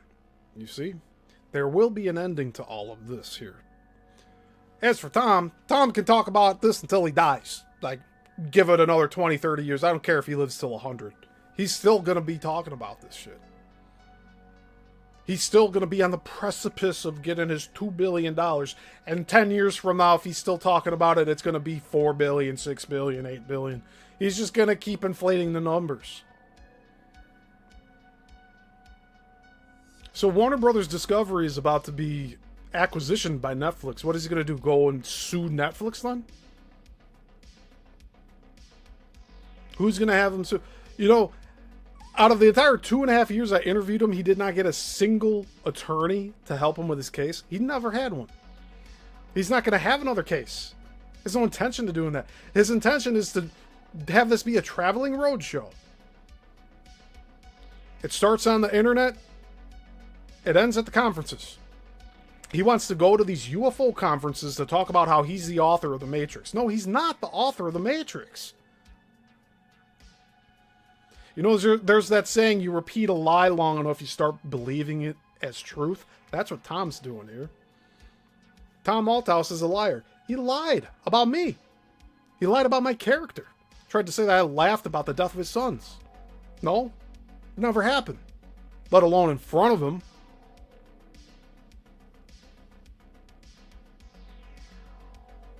But Sean Bond, if you're listening to this, if you've made it this far, like, use some common sense here. And, like, take into account what Tom did to me and all the other ex-hosts. The ones, including the ones that just moved on and stopped talking about him. But, like, I have to correct the record here. Tom's going on show after show. This show alone, he mentioned me close to a dozen times now. It's kind of ridiculous, really. His handlers told him to ignore me, right? But all he can do is talk about me on the shows. I've replaced all of these other... You see, like, this show, he has not talked about the honeypot wife. He has not talked about his Anthony Rankin attorney from Hawaii, right? The state-sponsored attorney that ended up working for Warner Brothers. Like, he's never talked so much about me until this show. In the way that he is now, where he's reframing me as being part of the cabal and being hired to do these shows. No, I'm not. No. This is my channel. I'm doing this on my own time. And I'm doing this to correct the record, because this guy can't fucking stop lying about everything, including me. The ultimate betrayal. He used to call me his brother. What happened? Go watch interview part 23 without Tom Althouse. Then watch Let's Talk About It episode 1. You'll get the big chunk of what happened with all that, with that fallout. It was all over a 5-minute window. He used that excuse, which in reality, he was just looking for something to pin it on. 5 minutes of me sitting here waiting for him with my phone behind the screen on my bed, and I don't hear it, right? I don't hear it at all. Wow. Oops. Entire 2.5 years, 22 interviews flushed down the toilet because of that, right? No. I was trying to let him know that Penny L.A. Shepherd was handling him. The same person that left the property of a friend of mine because they got caught in a lie.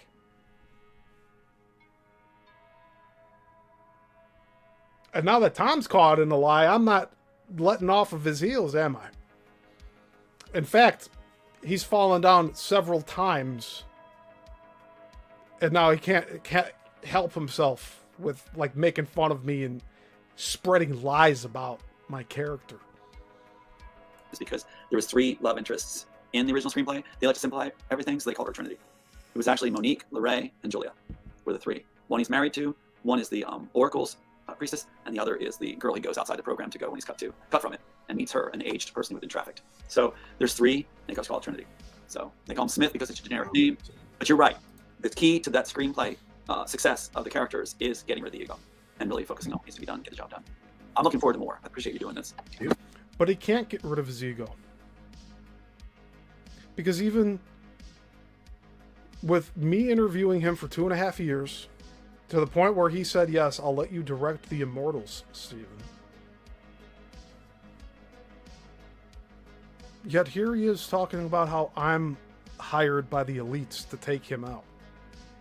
How does that work? What money am I getting from the higher-ups? Show the proof. There's none. I'm here on my own time. I'm a channel that barely generates $10 a month here. It's just insulting. But I decided to tackle this bear of Tom Althouse like this, like we're in the thick of it. We'll be getting to the clearing soon. This show will have an ending. I don't know what episode we'll end on. It'll probably not be much longer after we're done with reading through the Immortals. And we'll come to our own conclusions. Cool. And do you, when you say the red pill is like the children's blood, is that like, somebody said in the comments, is that like adrenochrome? Yes. What it is, they use the growth hormones of the red blood of adolescents and children. And the premise, because I didn't know the story of what would be done when I was writing it, I was just kind of going with downloads, that maybe the growth hormones along with protein blockers might help solve aging. And so the idea was that maybe I had a backstory. Yeah, again, like, he said several times, like, he didn't come up with this idea. He's giving credit to another entity that he believes is God. But he even said he doesn't believe in God. He believes in parentals.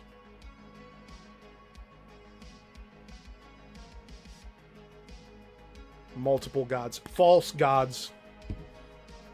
So who's to say when he was going through his paranoid schizophrenia, coupled with his narcissism and his giant ego, that he didn't have some sort of partial possession where some demon was telling him to write this script. He just admitted he doesn't know where the story was going when he wrote it. Go back a few seconds here. Maybe the growth hormones along with protein blockers might help solve aging. And so the idea was that maybe I had a backstory. Now they're trying to call it fact. It's not fact. It was a backstory I came up with, that the Nazis experimented on Jewish and other people, and children especially, to come up with the idea of a longevity program through the blood and growth hormones of the blood. That's the first time he brought up Jews and Nazis that are in his script from the beginning, from the first few pages. He avoids as much as possible that whole part of his story.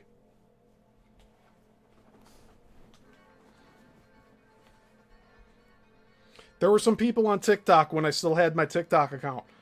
One of the reels exploded, got tens of thousands of views. I want to say over 100,000. But there were comments on there where some other people had also read Tom's script. And they were talking about, like, no, the Immortals has nothing to do with the Matrix. The Immortals is about Hitler fighting Jesus. No, like, we're not even at that point. 40 pages into the Immortals, reading through it, like, we're not even at that part of the story yet. It's not even in the setup.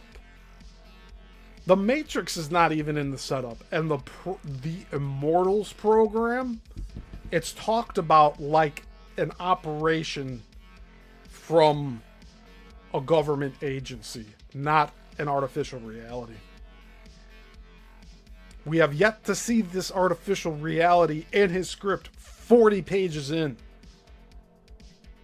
what the story had. It's not reality. I know it's not reality. It's what I had as a backstory, as plausible backstory. Now you have some people trying to say that that was the case. That's what it was. No, it wasn't. They weren't experimenting on that, but I used it for the backstory. So the red pill, yes, adrenochrome, the growth hormones, things like that. That's how they got their fast track to what longevity would be solved by. Now Stanford and IBM are coming up with longevity programs. And then they're doing exactly what I had said as a premise that Joel Silver took for Alder Carbon.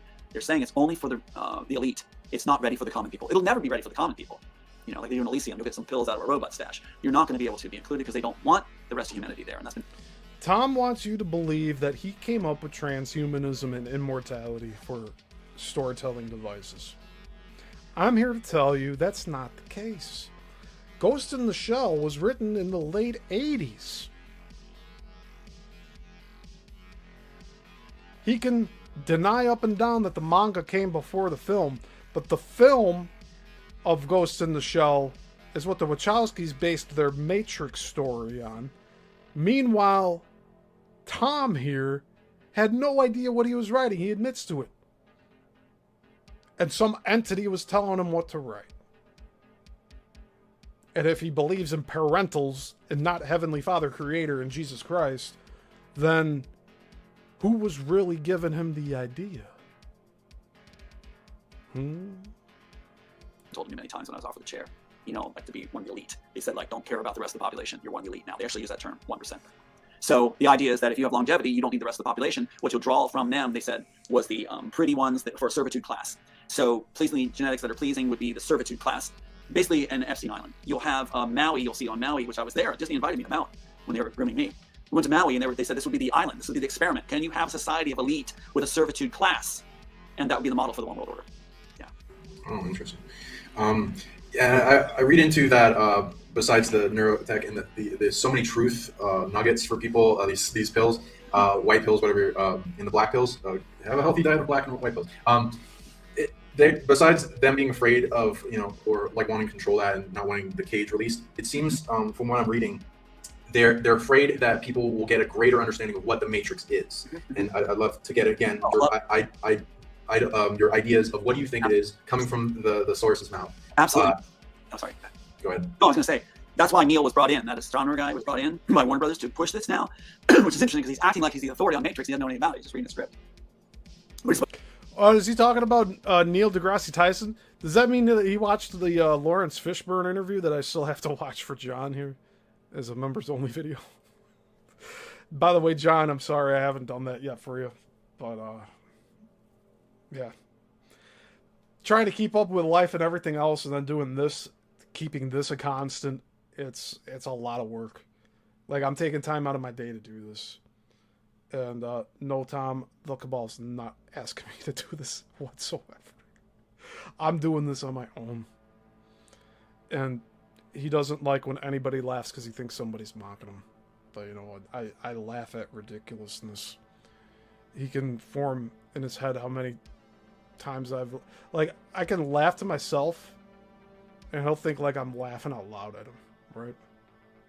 Like, he'll recontextualize situations to where he's the victim, but like there are things that like we were laughing together about, like how I'm laughing now. This is what he thinks is like mocking, and like he can't stand me finding humor in some of this stuff. But then he goes and repackages it and says that I laughed about the death of his sons. That never happened. No matter how much he tries to say it did. Supposed to be the face of it. My voice going a bit. And the transcending unfeigned process from it. Right. So the Matrix, my point, that they're saying that it's a like a mathematical equation thing. It's a construct. We're in the Matrix itself. And I say no. As the author, from my perspective, I say no. I'm saying they're spinning that in order to make us feel like, basically throw up our hands and go, okay, we're in a Matrix. There's nothing we can do. No, the Matrix is a concept that's being utilized, manufactured by the Cabal in order to enslave humanity. If we agree with that idea, it's like saying like almost the Emperor's New Clothes. They'll say there's a cage there. We go, I don't see the cage. You know, if anybody saw that episode where the Romulan officer was so mad at Picard, he kept saying, there's 3 lights, there's 3 lights. Oh, I see 4 lights, you know, that kind of thing. There's a cage there. Well, I don't see the cage. There's a cage there. I don't see the cage. There's a cage there. Okay, there's a cage there. Now we got you in the Matrix. Andreas says in the comments, dude, the money you supposedly get from the government, you would do this as much as you want. Yeah, I'd be doing this every day. You know that? I'd make this my full-time gig. But here I'm doing this on a Sunday afternoon. When I could be, you know, prepping items to list in my eBay store to make the actual money that comes in. Yeah, Andreas makes a good point there. If I was getting paid by the government to do these shows to disparage Tom, wouldn't I be doing this every single day? See, like, I need time to decompress from this stuff. Not only am I doing this, and maybe I'll make 4 or 5 cents on the views here over the next month. Like, just think about this logically. Like, so where am I coming from then, Tom? Where am I coming from? Why am I such a thorn in your side? You have to constantly bring me up now? After you're told by your handlers not to bring me up? Oh, and the fact that I'm calling them your handlers, the people you think that they're your friends, that bothers you? Like, dude, this wasn't smart what you did. Not at all. Because now you're just making yourself look foolish and childish. It never was there.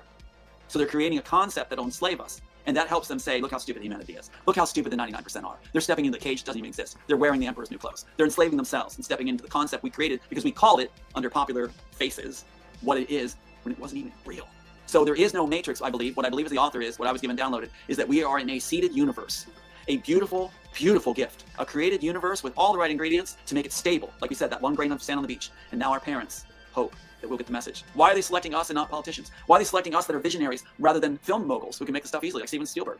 You know, and that's not a slip, Steven Spielberg. So what are they doing? They're picking those that have the right heart and compassion, because we will translate the message. It's not a slip. Well, it's because my name came up. You know, and that's not a slip, Steven Spielberg. So what are they doing? They're picking those that have the right heart and compassion. Spielberg. Because yeah, see, he like Steven Spielberg. He comes up with all these clever names for people. Now, you see, I'm not an advocate for Steven Spielberg, or Spielberg as he calls him. Like, I think that guy's a piece of shit myself. But like, he conflates reality with his lies, and he tries to pass it all off as truth. It's just so fucked up. But he's trying to say Spielberg stole parts of his script too for Minority Report. Like, give me a break, man. we will translate the message faithfully and not have a price tag. It's like, you know, Gladiator. When Marcus Aurelius says, that's why it has to be you. You're not tainted by the politics. You're not seeing what Rome became. There he goes with the Gladiator thing again. So on the deposition audio, which I know, Tom, you watched the show. On the deposition audio, the lawyer asks you if the Matrix was too violent for you that you had to walk out of the theater. Why do you keep bringing up Gladiator that you watched it with your son that was like under 10 years old at the time? And he's like, oh no, Gladiator's an inspiring, hopeful film. No, this dude's facing his death every time he enters the arena. There's a lot of bloodshed in that too. But here he is talking about Gladiator again. But he's never going to bring up Demolition Man. I called one of these shows Deposition Man when we were listening to the deposition audio. But this guy cannot keep his story straight. That's why he limits what he talks about.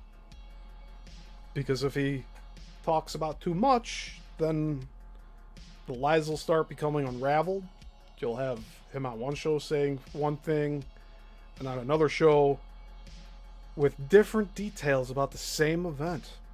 And he won't be able to tell which one he wants to go with. And then that's fully it exposes him. But in the meantime, I have to do this stuff, right? To correct the record. Has become, yes, that's why we're selected. Those of you that feel called, we're selected because of this. Because we have a heart that's faithful, and there's no price we will ever give into to make this a better world. And that's where this came from. All of it, with the death of the Son thrown in. So I feel like now I'm getting the promise I had, which I'm feeling from the universe. Well, the death of the Sons came after that script. That was like 20 years after you made that script, or you copyrighted that version of your script. Well done. I can say that now, after 30 some years. I can say the universe is telling me, Sean, well done. And that's why I'm feeling the presence of my children now. I did it. I went the distance. And now I get to meet as a reward others that did the same. And he said, that's what my comfort would be. A remnant of those that just some of them have to be named Shawn Michael. Meet a remnant of those that stood the course and did it right and stood the test and came from the furnace. And that is a comfort. I'm out of the woods now. and now I got agency CIA. Dude, he's out of the woods? I don't think he's out of the woods here. Seems to be walking in circles in the deep, thick. People even now wanting to do the right thing now because they see the game is over. Disney calls it a chess game. I just got a message from Draco too. So it's like, I'm telling him, we're no longer lone wolves anymore. We're a pack. We're striding forward in strength, and the other side knows it. The biggest fear is that we would become united, not isolated, alienated, and step into that fictitious cage. There is no cage. There's only 3 lights. There is no cage.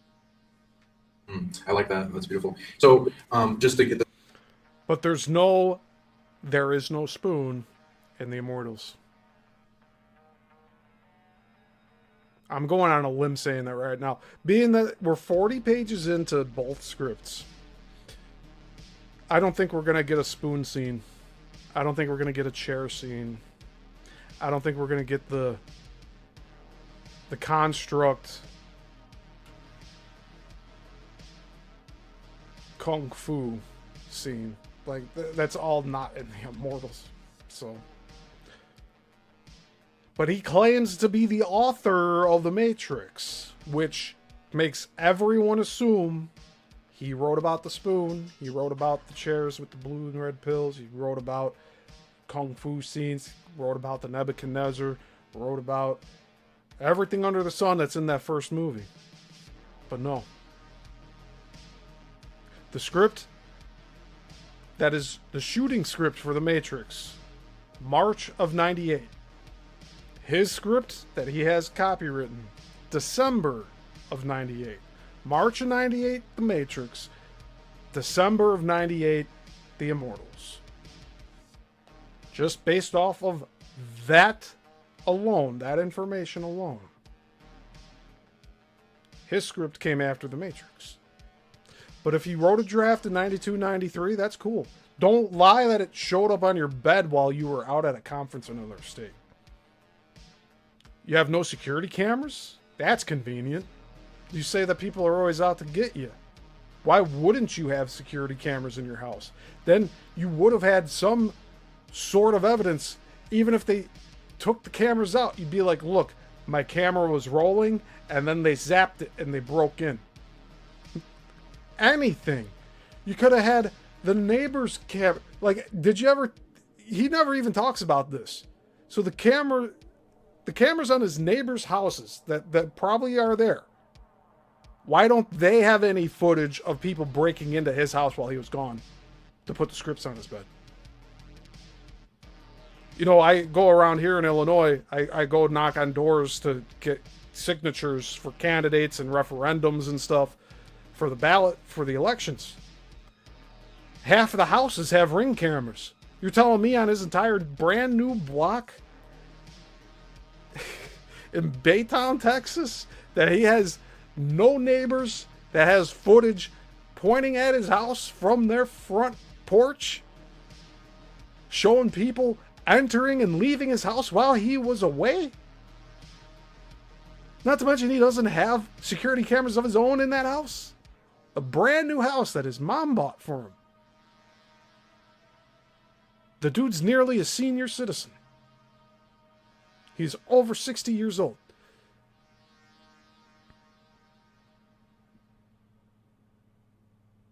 Well, was he born in 59? 69, 79, 89, 99, 09, 19.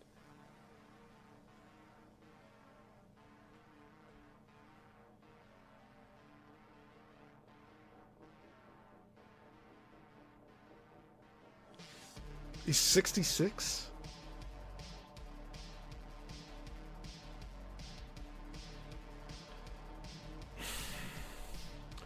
All right, I've digressed a bit, but my point stands, doesn't it? How come his neighbors from last year, April, have no footage of people breaking into his house? And how come he didn't investigate that? Did he report the break-in to the police? No. Oh, what would they have thought he's crazy or something? What did they steal? Nothing. No, they actually gifted him something, right? Andreas says in the comments here, oh man, we won't get Neo getting blinded and see Smith glowing gold either. I doubt it, Andreas. It's not looking good. And I'm not just saying this shit either. Like, I'm giving you guys my honest opinions and reactions to reviewing this dude's demeanor and character and the claims that he's making. But he's claiming also a break-in without a break-in last year. He's making shit up as he goes. If he gets a reaction out of it, he keeps it for the next iteration of a show with a different host. This clarified so it's strong and lasting as a locomotion that keeps going. What's the different compare and contrast contract between your screenplay and the end result movie with the concepts of what the Matrix is in simulation, in like, let's say, base reality of being like whatever Zahn and stuff that like Neo woke up to? Is that still in that screenplay, or like what is yeah worlds? No. Another lie here. Let's see what Tom has to say. What would you describe that? So important. That's the way to understand. Like people, like I said, always say, I have to go rewatch The Matrix. But what you're watching is, if you reverse engineering the theft, you'll get the idea. That visual storyboard they talked about, the 600-page storyboard, is lifting every image they think is cool. I hope I'm answering your question right. Your question was. So it's like everything they thought was cool is lifted into a visual storyboard. I can open blindly here, and you'll find things in here. Like the false flag is here. The homeless person's here. All these elements are lifted into a visual storyboard, and they made it up on set as they went along, taking the visuals. The homeless person. Okay. Think of how many movies, films have homeless people in there. And you're telling me this guy is saying that everybody under the sun stole from his script. Again, Kung Fu Panda, Ratatouille. He claims those movies also stole from the Immortals. And then they mix in what they're familiar with to fill it in, like the train man from Ghost should never belong in the train scene. It doesn't belong there. But they had to insert stuff as they made it on set with union wage people waiting for the next shot. And so they stick. No, he's lying. He is lying here. They did not just make shit up as they went along. There's a shooting script from March of '98 that we're reading right now. The summer of '99, the Matrix film released in theaters. He went and watched it. He says in his deposition there were no significant matchups. He didn't even think they stole the fucking story from him back then. He walked out of the movie because he thought it was too violent.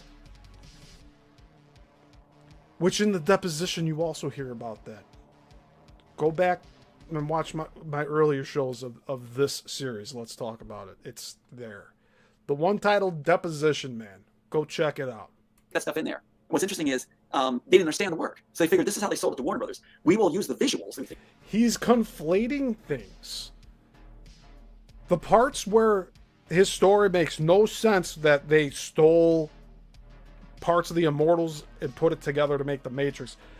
The parts where it doesn't fit, that's where he says the lie of they made it up as they went along. If they made it up as they went along, how come there's a copywritten script of March of 1998 before they started shooting where it matches almost shot for shot what's written in the script?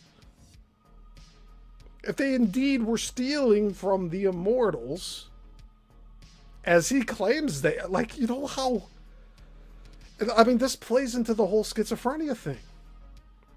This author is dealing with schizophrenia and narcissism. And every author, including screenplays, they insert themselves into the story one way or the other. Most times, they're the antagonist. In some cases, they're the anti-hero, the antagonist. And in most cases, they're the protagonist. Like Neo. Or Jim. He doesn't even mention Jim here. I'm glad he clarified the whole Trinity thing, though, right? Because we still have yet to meet the other two love interests, so to speak. 40 pages in. Just the wife, Julia, who is coincidentally the name of his real-life sister. So he named his characters, his main character's wife after his sister. Do with that what you will. I won't say it. I won't say what I'm thinking right now. But you can put it together. This dude is deeply troubled. Okay? Run while you can, Sean Bond. While you still have your credibility. Like, I don't want to see you here 5 years from now still interviewing him. Still buying into his bullshit. I'm sure you have some questions for him. Ask him. Watch him not answer them. It will enlighten you. Cool. Make it up on set. And that's why you have Animatrix done on set with two. See, and he's also saying about how they made up the Matrix on set. How could that be if we're reading a shooting script from March of 98? There'd be no way they could make up the script as they were shooting it on the set. They had the whole story and everything laid out shot for shot. And they made it just like it is in the shooting script. I'm reading verbatim. Dialogue that is in the movie. Actions that appear in the movie. It makes no sense for him to say they made it up as they went along if they have a shooting script from March of 98 and his copywritten script is from December of 98. 9 months later. That's an indisputable fact. But he'll write me off on all these shows and say that I'm just trying to play him at 1.5 speed to make him sound nuts. No. All of you can understand what he's saying, right? I'm taking all these breaks to give an analysis on what he's saying here. That's taken a long time. The fastest way to get through this stuff is to do 1.5 speed. If I wanted to make you look like a fucking lunatic, I'd put it all the way up. I'd put it... Let's see, how fast can we go? 2 speed? Installments are done with Animatrix. Because when Joel Silver's on the interview saying, we just shot, we hope we watch the rushes, we'll tie together, we hope we use up the rest of the story. Oh, that's not crazy enough, right? Let's do it even faster. 3 times. Use up the visuals that weren't used up, and then they went along, pursuing free, push back into Animatrix. And that's why you have the person around, laying the foot around, that's why I got my full name across the screen, and the story. You know? All this does is make me see how he's just on one chain of has nothing to do with how fast I'm playing it.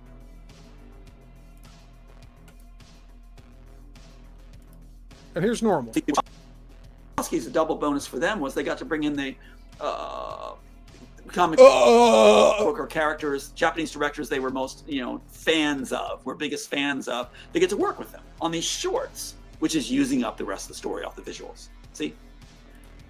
No. It's incredible. It's incredible. Hey, Zen, good to see you.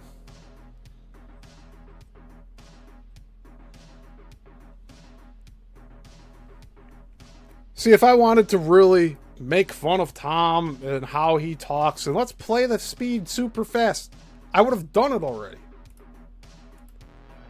We're playing it at 1.5 speed because you could still understand every word he's saying. If it's too fast for you to comprehend, Tom, that's your own problem. 1.5 speed is perfectly fine, and if people really need to, they could play this video slower so that they could hear you slower, okay? But to me, this is about getting the information out, and we need to cover content here that you're contributing to all of this here. I need to package this up so that I can analyze it and share my thoughts about it. But he'll say that I'm trying to dismiss him by playing at 1.5x speed, and that makes him not credible. No, it's the things you're saying, Tom, that make you discredited in my eyes. And again, this whole show is my opinion. But the thing is, I have viewers that share my opinion. And we're all individual people here. So we're not some hive mind that you think that like, oh, I'm controlling everyone here. No, everyone that's watching this is doing it on their own volition, just like I'm making this live on my own volition. You just didn't expect I'd stand up for myself, especially when you start lying like you do about me. Like I said a few shows ago, I'm digging my heels in now. I'm making sure the world knows who you really are. Not the mask that you present to everyone. As they made it up as they went along for 2 and 3, so they stuck it into Animatrix. And that's why you have the person falling from the ground and laying just before the ground. That's why you have my full name across the screen in the detective story, you know. So the Wachowskis, a double bonus for them was they got to bring in the comic book or characters, Japanese directors they were most, you know, fans of, or biggest fans of. They get to work with them on these shorts, which is using up the rest of the story off the visuals. See? So that's what's so fascinating, is that's why you have Animatrix with my name in it. Just to clarify, because I haven't read. This guy took me to Texas Roadhouse after he chewed me out saying we were not getting any work done because he'd be upstairs all day watching Netflix, and he said we need to go celebrate the work that we've done. So like he did a 180 on what he was talking about, and the first thing he does when we walk into Texas Roadhouse is he approaches the hostess and takes out his phone and shows that clock from the Animatrix and be like, you see this? You see this? I'm the author. I'm the real author of The Matrix. This poor girl has no idea who you are and probably has never watched The Matrix.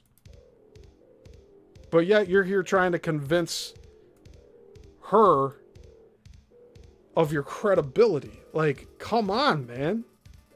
It's no different than going... Like what we were saying about that really old interview from like 2018 that looked like it was shot on a DV cam. Looked like you just ran into a homeless person on the streets of New York and you're like, oh man, believe me, I'm the author of The Matrix.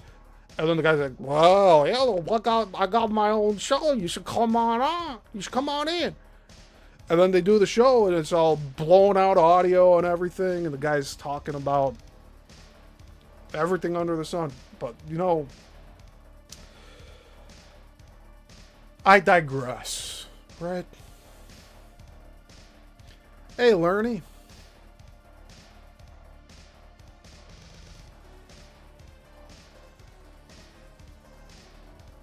Good to see you here. Read the screenplay. So is there is the prison aspect in the movie not in the screenplay of, like, what is the realm, the base reality realm that they wake up to in the screenplay? Like, and what do you Tom will not directly say what the Immortals program is and how it's different from The Matrix. He wants everyone to believe that his Immortals program is what The Matrix is. But yet, it's not there. The Immortals program is presented to us in the script like a military operation. You know, like psychological operation type of thing. Not artificial reality. We're 40 pages in, we have yet to see any hint of an artificial reality. You call it, and is it different because you described the K's not being there? Right. The Matrix is the Immortal program. And as they said in all okay. He's trying to say it's directly the Matrix is the Immortal program. All right. We'll see about that one, dude. Card, and when Joel Silver got to take it the way he wanted, you know, where he... Is it just like the physical world, or is it a different? It's both physical and the jacked-in reality. Now, that's why they put it in Game of Thrones, which is actually done in-house by HBO. HBO put their name with Warner Brothers on the Immortals title. Excuse my throat here. Yeah, see, he's getting all choked up. You know, we're supposed to feel sorry for him, right? All right, we'll play it at normal speed for you, you asshole, Tom. He wanted, you know, where he... Is it just like the physical world, or is it a different? It's both physical and the jacked-in reality. Now, that's why they put it in Game of Thrones, which is actually done in-house by HBO. He's lying here. He's losing his voice.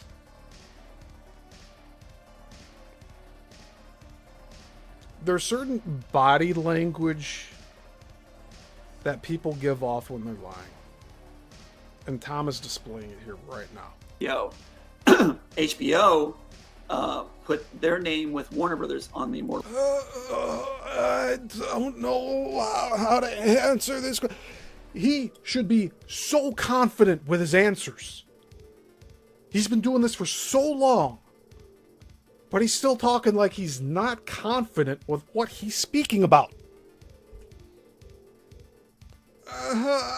And the jacked in reality. Now, that's why they put it in Game of Thrones, which is actually done in-house by HBO. HBO put their name with Warner Brothers on the Immortals title. This is normal speed, Tom. This is Tom being presented in normal speed. Excuse my throat here. But what happens is, in Game of Thrones, you have the one character who's living the memories from the Tree of Memories. And he goes back and he calls out to his dad in the dream sequence. And his dad turns around like... It's the demons taking your voice away, Tom, because all you do is feed them. He hears them. That's exactly what's in the Immortals. So you have a system in mind which was left... What's in the Immortals? On the Immortals. Jacked in reality. Now, that's why they put it in Game of Thrones, which is actually done in-house by HBO. HBO put their name with Warner Brothers on the Immortals title. Excuse my throat here.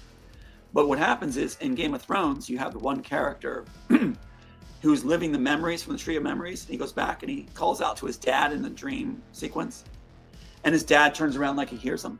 That's exactly what's in the Immortals. So you have a system in mind which was left to entice audiences to explore further, if you will, what's possible. So in mind, when Neo jacks in to the memories, which you have your neural enhancer, and then you can attach it to your home terminal. And he's not naming his character.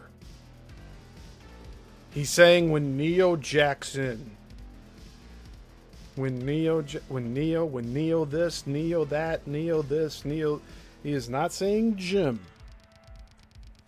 He refuses to say his character's names. If you will, what's possible. So in mind, when Neo jacks in to the memories, which you have your neural enhancer, and then you can attach it to your home terminal and download memories and erase memories and stuff like that. There are two also, while independently functioning with the neural enhancer. So let me get this straight. We've read 40 pages of the Immortals here. We have yet to experience in the script this whole thing. You'd think in the first 40 pages this would be a conceptual soup of ideas, right? With the way he talks about his script, you would think every page was just oozing with every concept that's been played out the past 30 years in film, right? But it follows a singular story, which by itself, not trying to piggyback on Warner Brothers and everyone else, it sounds pretty decent for a movie. He probably was told it's a B, C, D list movie. But still, it has structure that a movie should have. He has very high concept ideas in there, like how you gonna get it on location to film in Amazon, first off. Like, it's gonna cost a lot of money to do that. Bring a crew and cast out there. You could make it up and film the whole thing in Canada if you want. You know, like Joel Silver did with our Altered Carbon, which he's also claiming Joel Silver stole from the Immortals. Like, come on, man. But, like, I could say some positive things about his script, but, like, all he does is say negative things about everyone that's ever helped him, including me. It's not right. That's why we're here. I don't let people just go and speak bullshit. I correct the record. Have your neural enhancer, and then you can attach it to your home terminal and download memories and erase memories and stuff like that. There are two also, while independently functioning with the neural enhancer, free of the computer system. But what happens is when he enters into memories, he can change the reality within the memory to a degree. That's why they did it that way cryptically in Game of Thrones. So the answer that I'm trying to come to here is to convey is yes, it's real reality. We're in a seated universe, real reality, but also there's that extra level where you can manipulate certain aspects of your memory, like Inception, which they drew Inception from. Oh, okay. I see. Oh, okay, I see. That's all the host has to say to that? So, let me get this straight. The Immortals program is in fact the same concept as The Matrix. So he's claiming it's an artificial reality, right? But it's supposed to make people immortal. My question here is, do the people wearing this device that alters memories, saves memories like a hard drive, do the people continue to age in real time, and they just take their consciousness and memories and put it on another clone body or whatever? But he doesn't talk about clones. He talks about cryogenically frozen people in the beginning of his script, and then it's like, oh, they kill one of them, and another one's out there still. Like, that's 40 pages in. And he's given a device that's the size of a mole on your face. But something that I would assume is the size of a needle that's plugged into the back of the neck, not into a jack, but just pushed directly into the flesh. So, is the Immortal program just the neural enhancer device? This was in the 40 pages we've written or read that's been written by Tom so far. The little device that appears in pages 21 through 40. That little device seems to be like a tracking device or a listening device, as it is in page 40. Now, I'm sure it'll be revealed further on in the script that it's actually more than that. And it's, I don't know. It's just Tom's being so deceptive with this stuff. He can't just right out say what's going on. He has to constantly refer to all of his characters as the names that the Wachowskis gave their characters. Because he wants you to think that it's stolen. But majority of each page, because we've gone page by page, a majority of those pages do not match up. In fact, the dialogue's all completely different. That the names are all different. The character situations are all different. There's no APOC, no Switch, no Cypher as of yet. Tom is claiming that the wife character, Julia, is Trinity, and that's because there's two other love interests. Well, 40 pages in, those two other love interests have not appeared. There's Coffee Girl. What is Coffee Girl the other one? I don't know. Lerny says it's not remotely the same. No, I agree, Lerny. Lerny was there for the first 20 pages last week.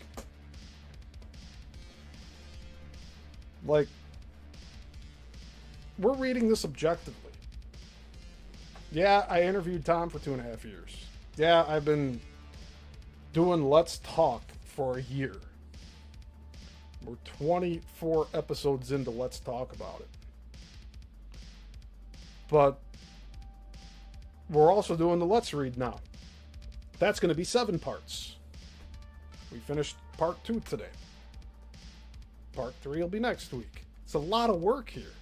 I have to do a lot of prep just to do the Let's Read. 40 pages of scripts each Sunday.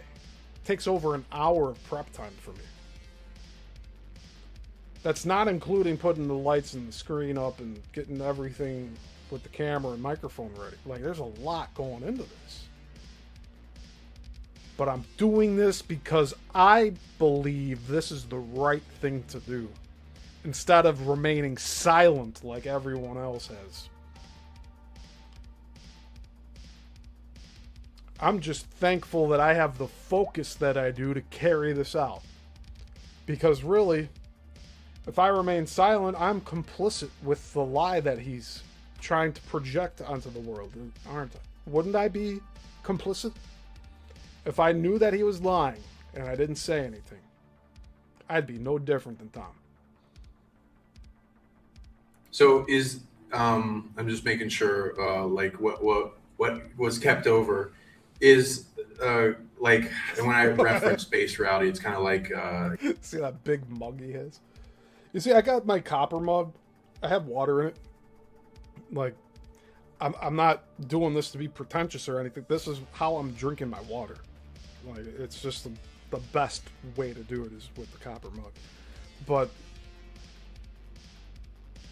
it's like so much of what Tom is doing is performative. And we're not seeing the real Tom here. The real Tom is freaking out about some rando on Twitter, X, saying something bad about him. Like, I experienced that firsthand. His whole day was messed up because somebody said that he was a liar on Twitter. This is when I was at his house. It's like he couldn't carry on with himself. It's just he's thinking about one person saying he's a liar. Well, now you got me calling you a liar too, dude. And it seems like other people were calling you a liar in the past and you just kind of squashed them out. You're not going to do that with me, though. I'm here to stay. So I don't know what you're waiting for, dude. But carry on with your lies, and I'll continue to point them out. That's what I'm here for.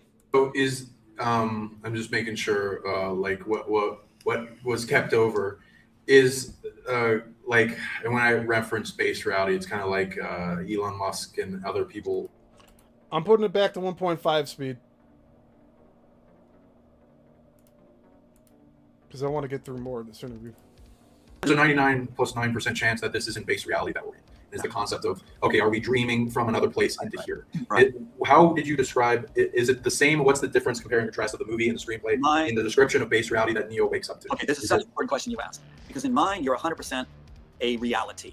But the agents, the other side, like Hollywood was doing, like Religious Right was doing, is creating a misguiding concept that they want us to believe that we're not 100% in reality, so that we're pliable and malleable.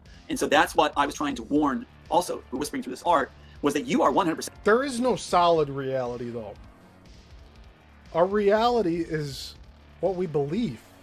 If we believe... Oh, man. I don't even know how to say this. We create our own realities. We have input from other people living here with us. They have their perceptions of us. Just like Tom has his perception of me, or the perception that he's trying to project onto the world about me. It's different from who I really am. Anybody can sit down and watch my show and see that he's lying about me. But we create our own realities. We're in this world with laws. But those laws can be bent. We're talking about a dozen scientists going missing or suicided, right? Unalived, whatever. When they have explicitly said that they are not capable of unaliving themselves. But they're going missing because they're talking about the unified field theory and anti-gravity, all the stuff I'm talking about on the deep dive stuff. So you think about my channel with getting thousands of views several years ago, and now I'm getting nothing. Next to nothing. I'm not calling all of you nothing, but like 10 to 20 views compared to hundreds and thousands of views? I mean, I got squashed. 99% of my channel traffic has been obliterated. I don't know why. But Tuesday I'm talking about anti-gravity patents. I'm not suicidal. I'll never take my own life. I don't drink. I don't do drugs. You know, heroin, cocaine, all the hard shit, fentanyl? No. I've had cannabis. Cannabis is now a class 3 drug. It's not now it's no longer in the same class as heroin. It never should have been. But I've had cannabis in college through up to now. Doesn't matter. But you're not going to see anybody overdose or die from cannabis. Oh, and I have nicotine. And I drink caffeine. The nicotine saves you from the COVID, right? I don't know anymore. The thing is... Oh, man. I was talking about us creating our own realities. I am doing my shows about Coral Castle and Bermuda Triangle and talking about UFOs, USOs, anti-gravity, harmonics, ley lines, energy grids. I'm lucky if those get 20 views. I changed the tags now for Coral Castle show. We'll see what happens with that. But those people talking about those concepts are all disappearing. Are they going to another dimension? Maybe. Maybe. There was that whole plane that disappeared that had like 20 scientists on it. Like, what, 14 years ago? So, who's to say? There's also this whole concept of like 2 different timelines in the future. Like 47,000 years and 52,000 years in the future that are visiting here now. They're from different timelines trying to make this timeline theirs. Like, there's some weird shit going on with that. But, you know, like, I'm open to talking about all this stuff. You don't hear Tom talking about this. If he really was an advocate for, like, all of this technology and, like, the Immortals program he speaks about that he says it's the Matrix, like, he'd be talking about a lot more concepts than he actually is. Like I said before, it's like Gossip Girl water cooler talk is what he does. I'm surprised he hasn't brought up his 2 ex-wives yet. But there is another hour left for this interview. But I don't think we're going to get to all of that today. We might save that for next week. At the control panel of your life. You are 100% in control. You are in a reality you control. But the reality you thought we had was a hijacked one by those that are nefarious. That's why when you face the reality, like the blue pill stuff, it's like he can't articulate certain things because he doesn't understand the concepts thoroughly. And you know, I struggle with some of these concepts too, but like, he's claiming to, look at his title. Tom Althouse, author of Matrix, writer of the Matrix screenplay. He's not the writer of the Matrix screenplay. No matter how much he tells himself he is. Lerny in the comments here says, some rando insulted him. Oh no, hope he's doing okay. I mean, I tried to console him and be like, don't let that stuff affect you. Let's get our work done. But no. He tries to blame it on me that we didn't get any work done. I took my time out of my life to go visit him in another state to make his documentary, and then he flips the script. I was like, no, we're not doing the documentary anymore. What does that say? That tells me that he wants to live on the precipice and never... he's an edgelord. I said this last show. He's an edgelord. He wants to stay in this state of, like, manic, spastic, neurotic... What's the term he has in the script? Paranoid schizophrenic. And then that's all he talks about here too on these shows. That people accuse him of being paranoid schizophrenic, which is why I think he included it in his Immortal script. Because people were saying that to him back in the 90s, that he's a paranoid schizophrenic and a narcissist. He's been told this for over 30 years. So, did his parents convince him to go to the Pat Robertson school to maybe cure him of this paranoid schizophrenia and narcissism? Perhaps. They wanted to get him closer to Heavenly Father, Creator, and Jesus Christ. Yeah, send him to the school of Pat Robertson. And then they wanted to push him as the figurehead, right? Unless he's lying about that too. See, I'm giving him some wiggle room to like confirm or deny things, but no, he wants to just make fun of me and make lies about what I'm doing here. You actually see what's going on, nothing was what you thought it was. It's a stark and worse and grayer reality. It's a reality where we've been robbed of our humanity, and everything was basically taken from us and replaced with plastic flowers, if you will. We are not in the timeline we're supposed to be on. We're not in the reality we're supposed to be in, if you will. But see, he's inserting truths here. Like, I'm not disagreeing with it. Like, we're on a tainted timeline. But he's using that as leverage to give credence to his own fabricated lies. It's like we could sit here and talk about Mandela effect. Oh, yeah, Mandela effect. Yeah, that's been happening. Yeah, I've heard about that. Oh, yeah. Hey, by the way, I wrote The Matrix. Here's my Immortal script. Dude, you can't do that. You're taking advantage of people's faith and belief in what you're saying to them. Now that I don't believe Tom Althouse, it is a whole different concept and story that we're looking at. We're looking at years of psychosis from Tom Althouse, where he was being told in the 90s he was a paranoid schizophrenic, and so he included it in his Immortal script.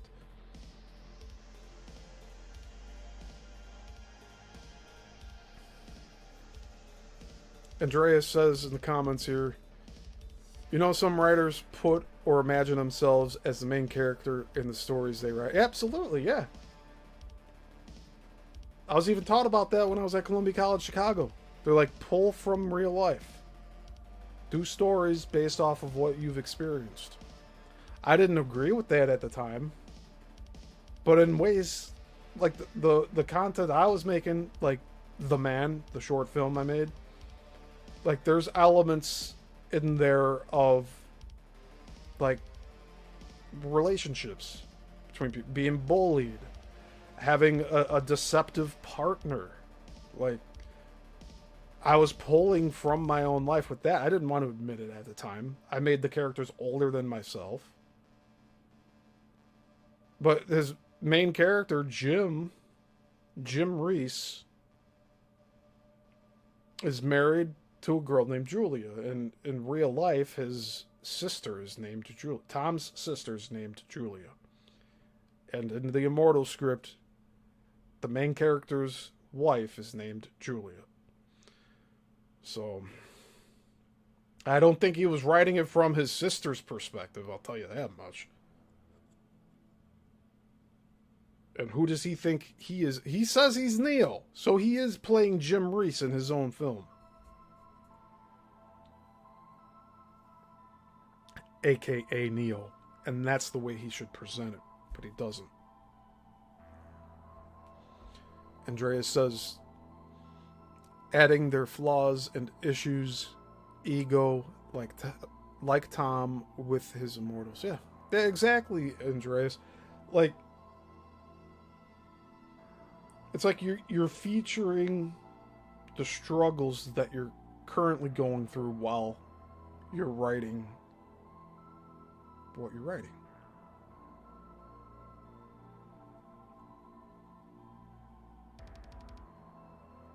It's wild, man. I don't know.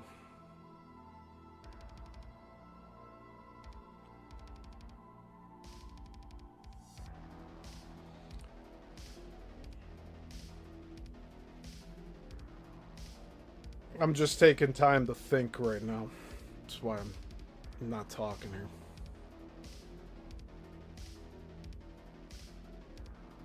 Alright, let's continue listening to this.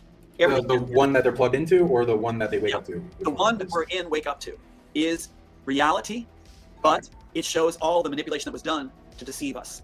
Okay, so it is like that. You enter it, right? Now, the plugged in one is something, like I said, we have degrees that we can alter it. He goes back into a memory where he's at the train station, where it's supposed to be a crowded scene, not a static scene. They changed it. It's supposed to be, they put it in I Am Legend with Will Smith the right way after they got a hold of it, where you have a crowd pushing their kids forward, trying to get in the program, and they think they'll be in a better life, and actually they're going to be trafficked. Because it's so bad, conditions are so bad outside the program. And so what happens is, you even have Hunger Games in there, where you go to the stadium, you can merit into the program if you and your family fight at the stadiums. And that's where you get Hunger Games. All right. So, and there's, So, no. The Hunger Games was a book series. You're telling me the author of the book series was pulling from your immortal screenplay? Like, you see how much you need to stretch reality in order for it to fit Tom's idea of what's actually going on?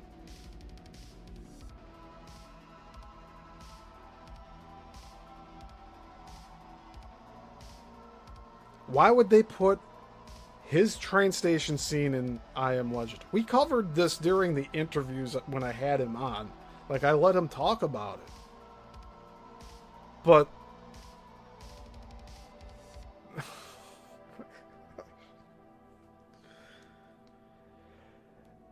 the train station scene that he's speaking of, as far as I'm concerned, in the first 40 pages, is in the first 20 pages. And it's in a montage of the past, World War II Germany. Not about going into the Immortals program, aka the Matrix. Again, he's not saying in the script at all that it's an artificial reality.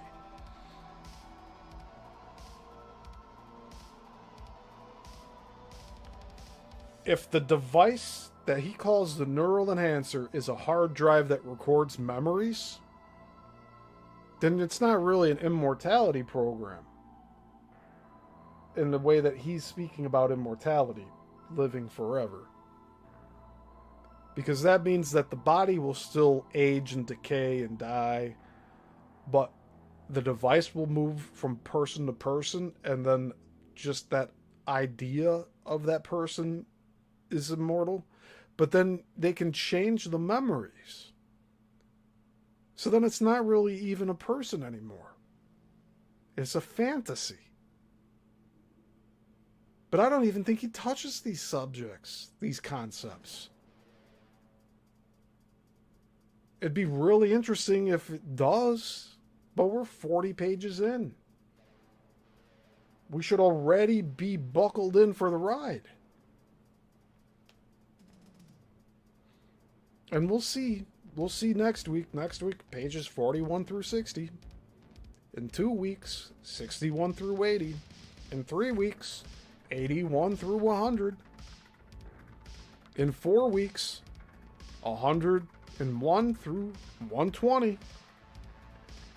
And in 5 weeks, the rest of it. Probably the last 8 pages or so.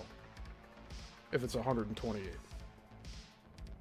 And then we'll know the full script, right? We'll know exactly what's in it. Because Tom refuses to do it himself.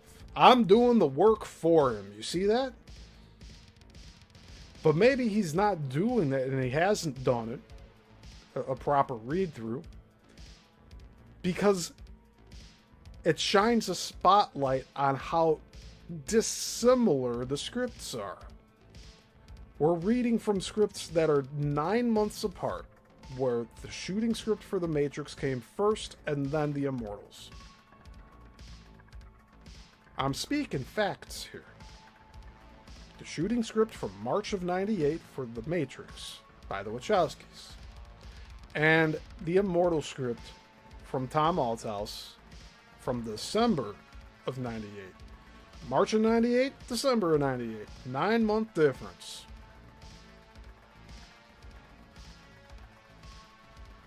Is that why you call it your baby, Tom?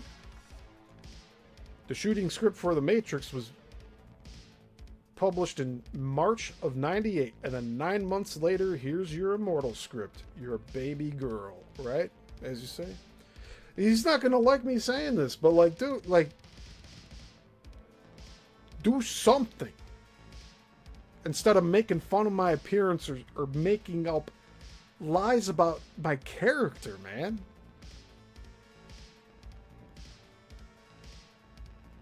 And we all know he's watching these shows. He says it here. He's been watching. Anytime. Anytime you want to talk, Tom. You're not going to be able to handle it, though. If I were to show up on a show that you're on, you'd leave. Because you're a pussy. He has a memory of the crowded train station where a woman is apprehended and assaulted badly. And in his memory, he's able to try to fight back, call out, and try to change the scene. But here's the catch, Sean, and for those listening. It never, ever works. Remember, if you're ever in a dream where you're trying to escape something, you're trying to run away, you feel like you're in slow motion.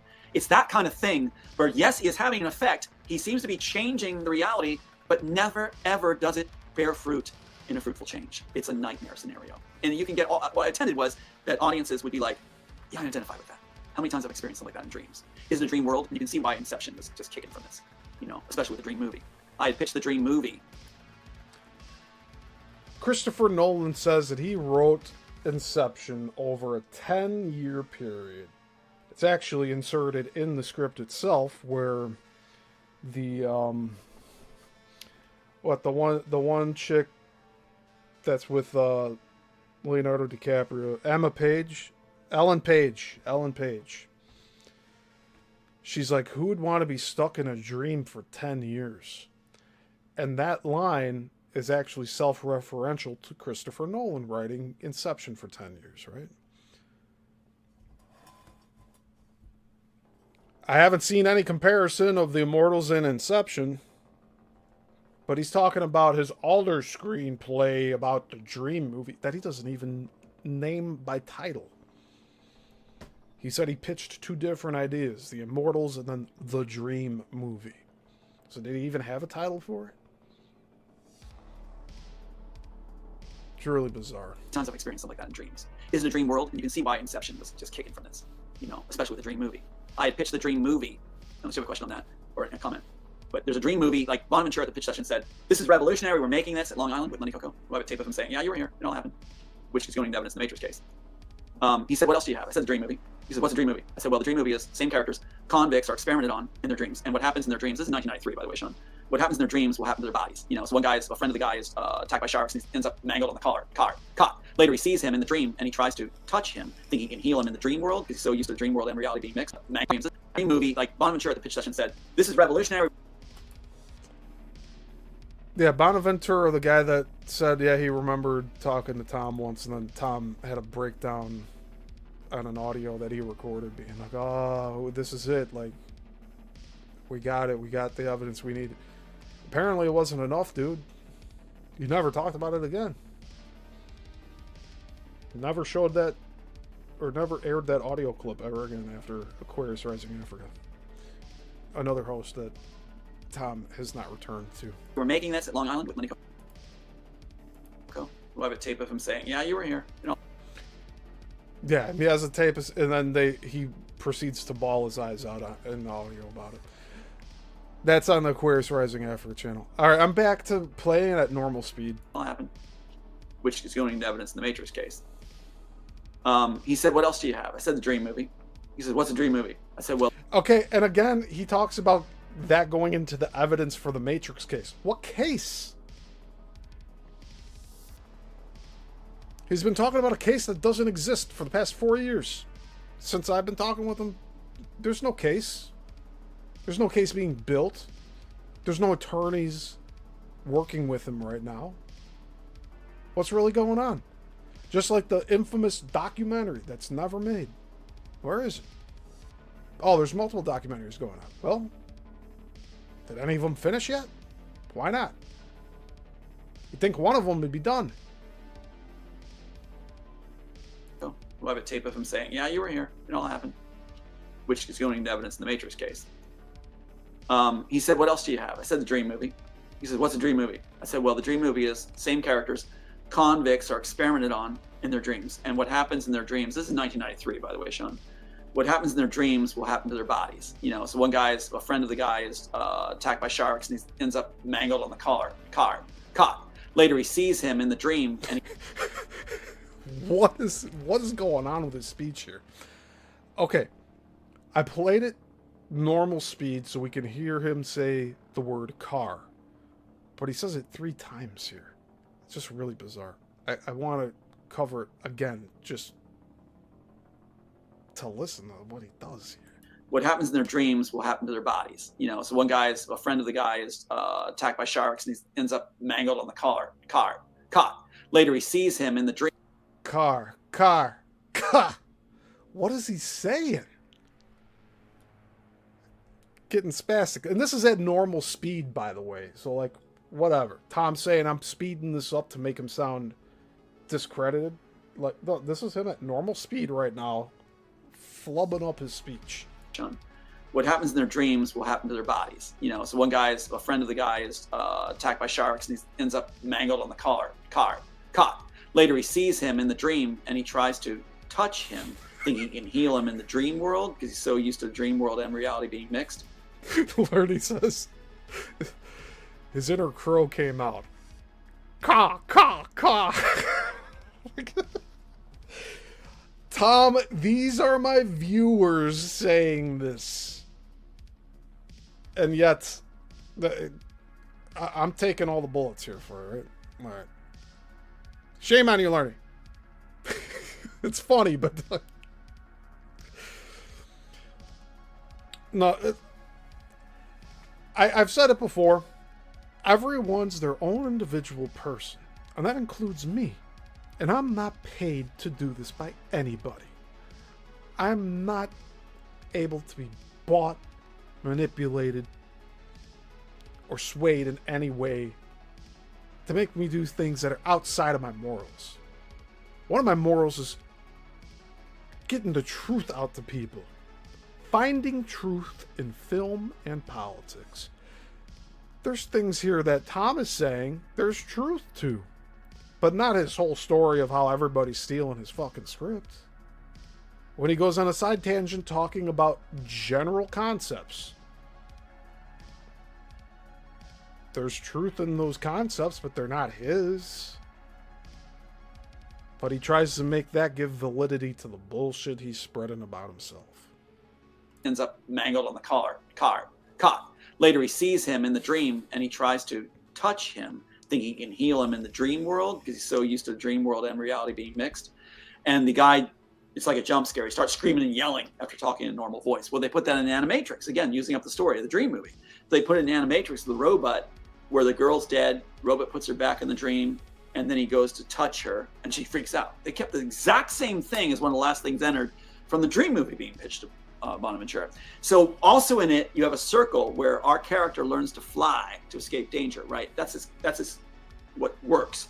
And so he's then experimented on the rest of the survivor convicts on a linked dream. There you go with the nerd. You know what I think's happening? Since he's lived in so many areas, he's been on the East Coast, he's been up in Canada, he's been in Hawaii, now he's in Texas. All of those dialects are messing with his speech.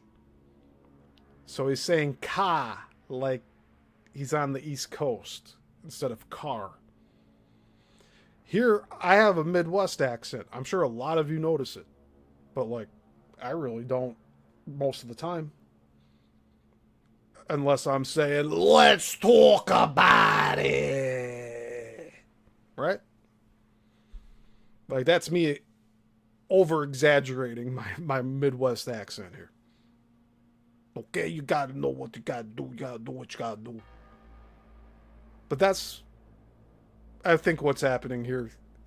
He's not being possessed. His inner crow came out. That was funny. But, you know, Tom is missing his humor bone. His funny bone. He doesn't know. And that's something with narcissism, too. Like, they think everybody's making fun of them, and they're always on the defense. So, they have to make everybody in the world a victim. Or everybody in the world a villain, and they are the victim. To fly to escape danger, right? That's what works. And so he's then experimented on the rest of the survivor convicts on a linked dream. There you go with the neural link already, neuromancer, linked dream, bad way being used. And so he can't save them. They can't learn to fly. They're stuck between reality and dream. They can't fly. He does. He ends up waking up, and so when used to the dream world, that he gets a scalpel and he puts back the lab coat guy that's there, the technician, and he can take him out. He's got the upper hand, but he feels a window ledge behind him and tries to fly. Here's another question for Tom and about Tom. When he had his lawsuit with Warner Brothers in 2013, 2014, did he include this dream movie script into part of his evidence? Because they have Neo flying at the end. Why not just include that? In all of the shooting script that we're reading right now of The Matrix, they're talking about the dream world, the real world. Was that entered into evidence? I don't think so. I really don't. So they put that in Inception, where the wife dies off the window ledge. They kept it. Now here's the point.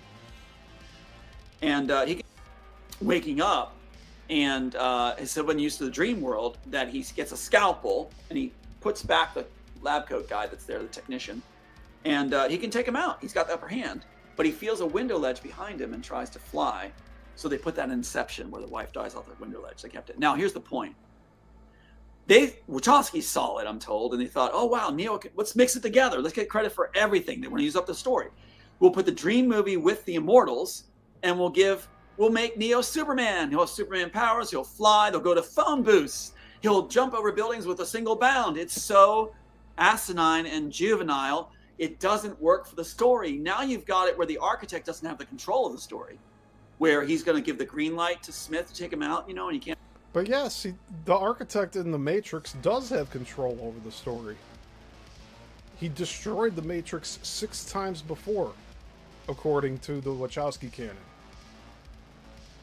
Can't do it until then. Now you got it that Neo can best 100 of Smiths just with his pinky with Superman. Yeah, because he overwrote the code of Smith.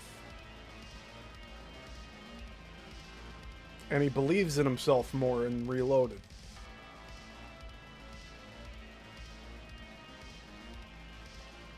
You see, Tom forgets that, I advocated for the Matrix trilogy for a very long time before I met Tom.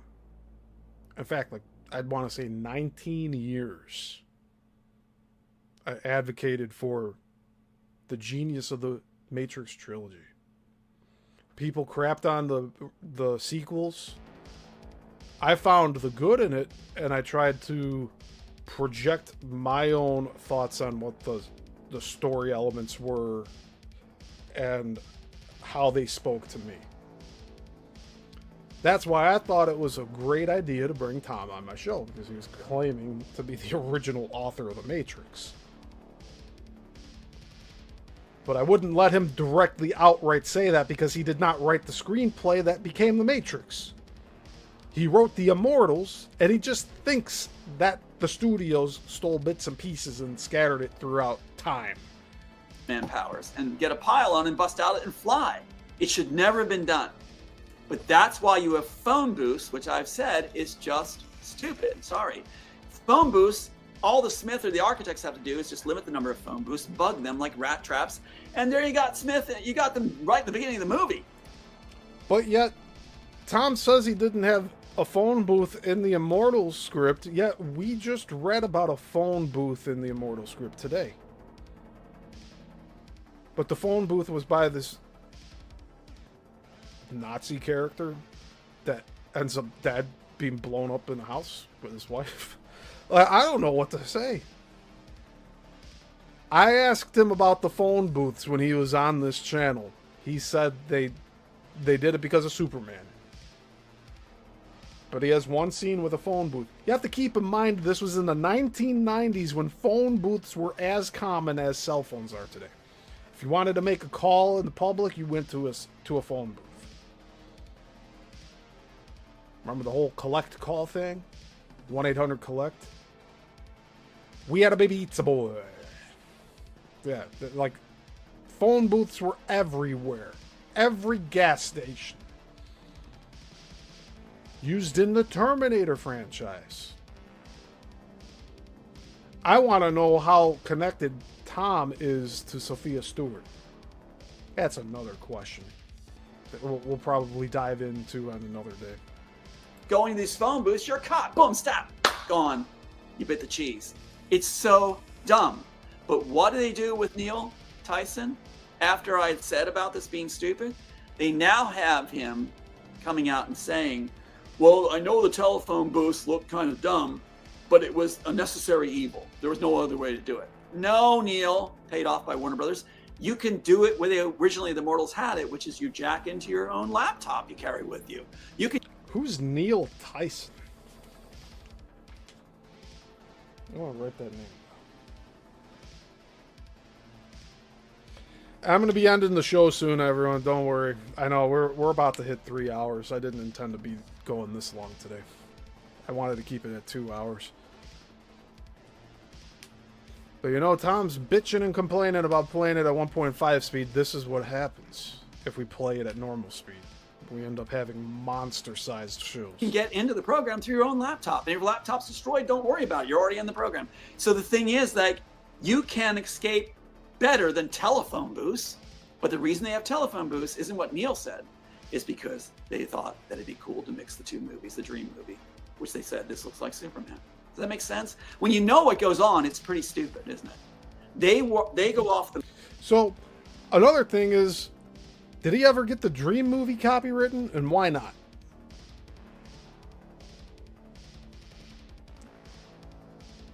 You'd think that would be like a fail-safe for him, to get all of his scripts copywritten. To hell with if they go and steal it afterward. At least you have the precedence by having a copywritten, right? And you don't have precedence with the 98 Immortal script being copywritten because it's 9 months after the shooting script for The Matrix was copywritten, right?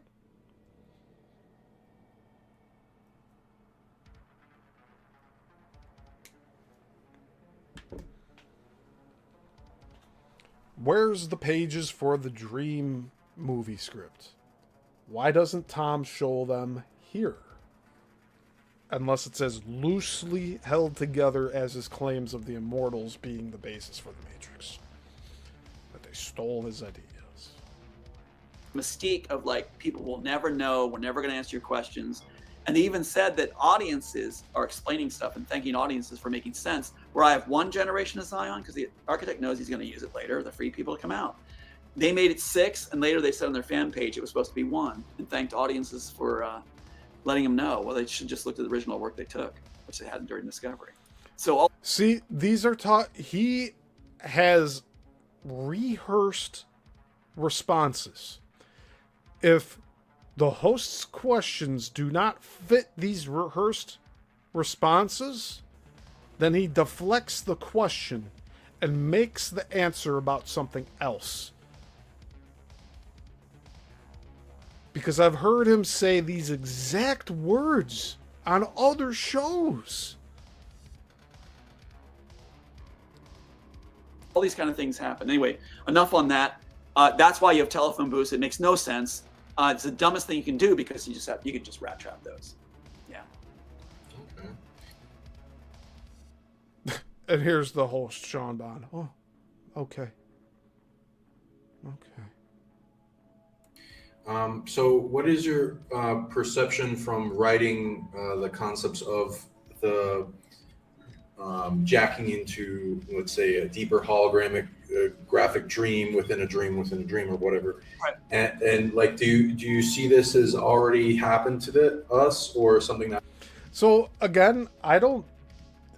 Just based off of what Tom has explained through all of these different shows he's been on, I highly doubt he has a concept in that dream movie he speaks of going within dream within dream within dream with the time dilation and all that Nolan explores. Nolan is most likely a Freemason, as well as all these other high-end movie directors. Like, there's very little wiggle room for these top performing people to like not be compromised. Okay, does that make sense? So, as much as I love the Christopher Nolan films that he's produced and directed and apparently wrote too, because he's written a lot with his brother, just like the Wachowskis, I still have issues with, like, the sound engineering on Christopher Nolan films. Like, I'm allowed to have a critique and an opinion on this stuff, but, like, I don't blindly worship any of these directors. Like, they all have their flaws. They're all human, right? At least we think they are. And, again, that's another topic for another day. But, yeah, let's finish listening to what we'll listen to like 2 more questions and we'll call it here. That would happen in the future, or both. We'll keep the remainder of this interview to watch through next week. I can't believe this is going like on for like 4 different shows now. This is like the 3rd show we're spending on just this interview. But I have to stop it so often and correct the record off of what Tom is saying. Because he's just gonna do whatever he can to just disparage us here. But we're not going to let that happen. Like, we're not going to let it stand on its own as is. Like, his bullshit lies about me. Like, that's not going to fly here. Okay?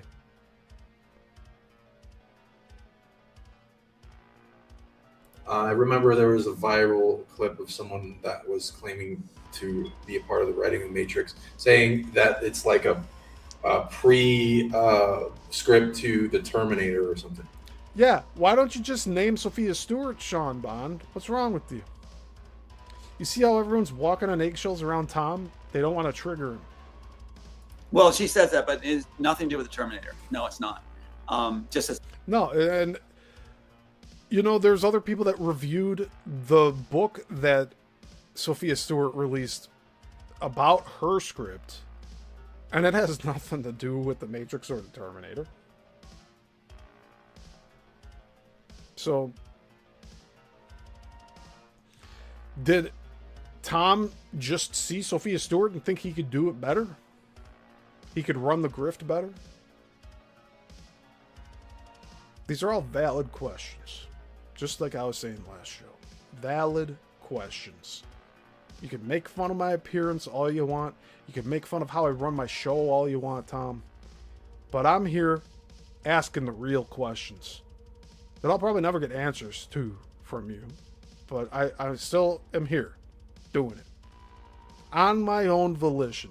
Not getting paid by anybody above me saying, you must do this, you do that, you do this. We're giving you money. No one's giving me money for shit for this. Alright? I have members on the channel that support this channel. I do a lot more other content than this. I was here a long time before I ever brought you on this channel and started doing interview shows with you. And I was able to give you momentum. You know that? I got thanked a few times while I was actively helping him. But now I'm scum of the earth to him now. It's too bad, right? the author, it's not. I have nothing to do with the Terminator, right? It's simply a whole new revolutionary idea that I believe was downloaded. So that's where I'm at. But as far as it, yes, the dream sequence can enslave you. It can it can be a prison itself, which that's why they put it in Inception. It's like, if you can get trapped in the dream, yes, we have that. You can get trapped in the dream. So, you know, and lose sense of what's reality and what's not. That's all through the dream movie. We're going to speed it up one last time. And this 1.5 speed this time around is just to piss Tom off. That's a good point. So that could be tech they use in the future. Sense of what's reality and what's not. That's all through the dream movie. So yeah. It's a good point. So that could be tech they use in the future, you know. So not just stealing your enhancer. If it's like had a scenario of like loved ones are assaulted by a thug, which maybe is actually an FBI operative, takes out your Neuralink and suddenly you're babbling it, losing bodily functions, and they have all your intimate moments, all your intellectual property, everything's there, your codes, bank accounts, everything's on your Neuralink, and you've been dependent on it for your memories. So you just lost your memories. They just took your memories. It's like worse than your photo album. They just took all your personal memories because it's enhanced through the enhancer. So the enhancer is the Immortals program. So in sense, it's not an artificial reality like you claim. It is not the Matrix. It is simply a hard drive that is storing memories that oh my gosh.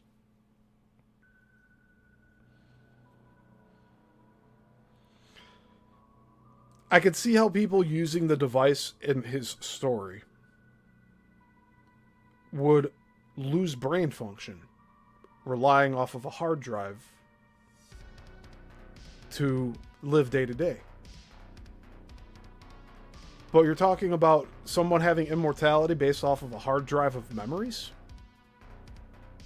That's not immortality then. And then you could alter those memories? Then it's not really a memory. It's a fiction. And then the immortality part is just whatever the current user wants it to be then, right? If someone can steal your neural enhancer and put it on themselves, are they living as you? Or are they taking your memories and turning it into theirs? See, I'm asking the real questions here. They're never going to get answered because Tom's never going to come back on the show. Because he's a pompous asshole. Neuralink enhances your cognitive abilities and recall. And that's what the agents have. Also in there, Sean, you just made me think this, is that the agents have an enhanced enhancer. The Neuralink is a higher degree, like, 301 version, where the general public doesn't have it, and the immortals have like the 101 version. And that is happening right now. Watch for it more and more. When they finally say that the general public can have the Neuralink, they'll say it's for our own good, our own protection. They're going to give you a lesser level one, and that way they'll always be outthinking you in their mind because they'll have the higher enhanced one, which they'll say is necessary for security and your safety. That the other guys have a higher one, which means you're never getting out of it unless you're a free thinker. And you're going to hear that word used in the future, free thinker. If you're a free thinker who does not depend on the Neuralink and can think in layers with feelings, we're going to have much more dynamic lives than those who are dependent on the Neuralink for cognitive and memory. Interesting. Okay, and so a lot of people have a perception of the resonance from the movies in which, the whole awakening structure and everyone being kind of like asleep, kind of NPC-ish, and that like it's your fight. And I've experienced this where it feels like a fight to awaken, and like internal and external. And like even coming into the when I first became aware of spirits and demons and stuff, when I've been attacked by them.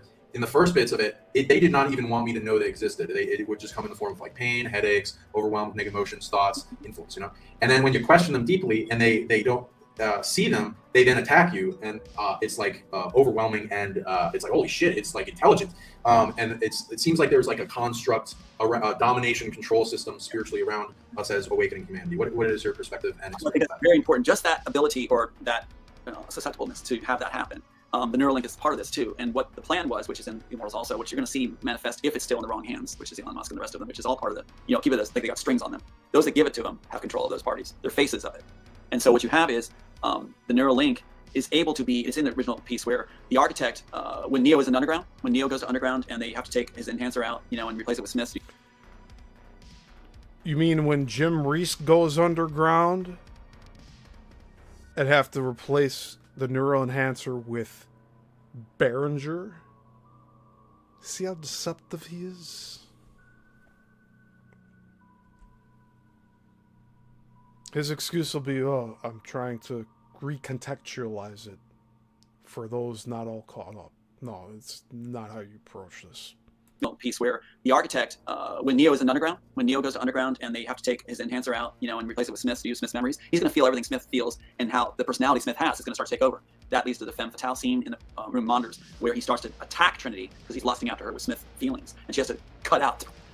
A lot of lust in the Immortals. I'll say that much. The first 40 pages, there's a lot of lustful dialogue. Seems to be a trait of Tom here.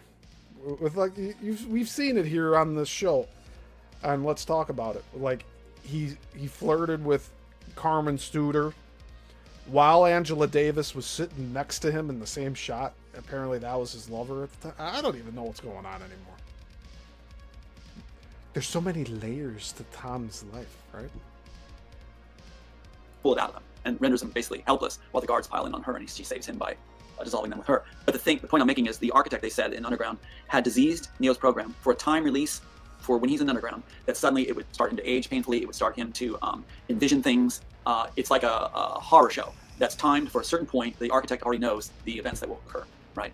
As this essence person or being. So what happens is the Neuralink, it is possible to program in a Neuralink certain influences, demonic kind of ideas, thoughts, where you will think it's reality, you'll hear voices, you'll hear things, and they can do it in a group fashion. Think of that, like you were raising this before, where it's like a group can hear it, a select group, a targeted group can hear it all at once. A voice like Son of Sam back with that dog thing where he thought he was talking to him. All at once, they're going to hear a certain thing in unison. Now, in the original Immortals, the Neuralink is programmed by the architect at one point to go, she is still alive. Just those words, she's still alive. That is what triggers Neo to go searching for his wife that he had obsessed about, programmed everything under her voice. He thought Jim, he won't say his characters' names. she had been dead, but she had been reprogrammed by the Smith agent to be his wife. Reprogrammed by Behringer? Again, he won't say his character names. With memories erased and readapted, and to be a femme nikita that's going to go ahead and take out Neo as the last job. It was a very complex story. And so what happens is, it's programmed into his device at the right time when the architect needs him to go to underground. All he has to hear is, she's still alive. And that sends him on a path. Cause and effect, right? So it's a great question. I hope I answered sufficiently. There's actually a scene sometime I want to read to you where when Smith has it, it's called the Neurotimer. So he changed the name from Neuroenhancer to Neurotimer at one point. So Elon did not come up with Neuralink, anybody. No, he didn't come up with Neuralink. That was Warner Bros. Paramount taking it. And you didn't come up with Neuralink either, Tom. Where's your patents?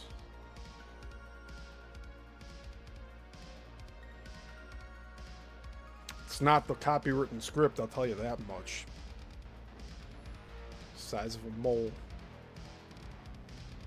Stuck in the back of the neck like a thumbtack. Right? Off the work. So Neurotimer, what happens is, I'll go more depth later and actually read the scene sometime. But Smith sends out... No, you won't. You won't read the scene. I'll end up reading it before you, Tom. And since you're watching these, you'll probably try to one-up me and get it done before I do, which will probably be within a few weeks' time. Which doesn't matter at this point, because you already know I'm reading through everything and you gave me permission to do so. So I'm going to end up doing it before you, unless you just want to, like, you know, try to one-up me or some shit. I don't know. You think you're dunking on me with saying, like, 93, 90... Dude, your script is from 98. You're a copywritten one that you parade around all the time.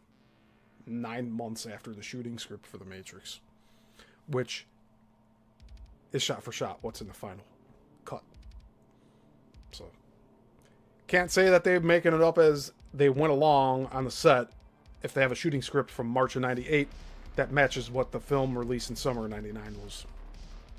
And your script got submitted right at the end of production of The Matrix. So that means they were wrapping up filming and then your script got copywritten. Those are the facts. Trinity to take out Neo. She's like a trained, this one aspect of the Trinity is a trained assassin, basically. Her last job, take out the man who killed her daughter. So she's going to take him out. But she didn't realize Smith's going to be watching it happen. So he's there watching it happen. And he comes out of the shadows after she shot Neo, where he'll bleed to death. And Smith asks, is he going to die? Yes, I made sure I hit the artery, he'll die soon. And he goes, now then I will tell you what's going on, basically. And the neuroenhancer in Trinity starts to release a knowledge and visuals of being raped, of being taken by Smith, that Neo was actually her husband, that all this stuff was coming. And she's screaming, why are you doing this?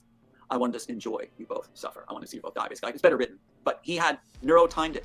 That's a warning about Neuralink, is that it can be inputted with programs that will go off at a certain time to make you age faster, harm your loved ones, make you hear things, trigger you on a series of events that will be not beneficial to you or your family or loved ones by timed responses. It's a lot of great concepts, dude. Like, imagine if he actually made his movie. It'd be in its own category. You wouldn't have to rely on the crutch of it being The Matrix, right? There's a lot of cool concepts, but the execution, how's the execution in the script? We're going to find out. We got about 80 some odd pages to go. We're 40 pages in. Sounds like we're going to read a lot of crazy shit coming up in the next few weeks. Like, I'm here for the ride, but, like, I'm not seeing 119 matchups in the next 80 pages, man. The Neuralink is just not good, unless it's in the right hands. Makes sense. Okay, I'm stopping today's show here. We're at 2:19:43. So we got about 40 minutes left of this interview we are reviewing. So episode 25 of Let's Talk About It next Sunday. will start at 2:19:43 in this interview, which is a total length of 3 hours, 6 minutes, and 36 seconds. It just takes too much time. And if I have this be a 5-hour, 6-hour, 12-hour video, am I really going to expect everyone to sit down and watch all of this? So I think that in the smaller 3-hour show, I wanted this to be 2 hours today. Smaller shows will get seen by more people, right? I want people to see this so that they know what they're dealing with Tom.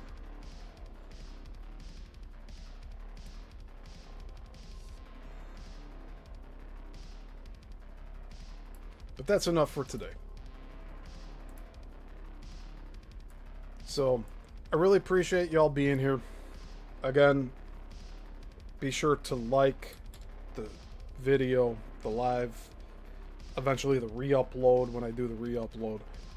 And I'll be here Tuesday talking about stuff that people have been disappeared for. Showing anti-gravity patents. I'm really getting into this. You know, Tom had me believing I was going to have, like, the feds on my ass just for having him on my show. Nothing happened. In fact, I got more traffic with having him on my show and stuff because people want to know, like, what's up with this stolen Matrix idea thing.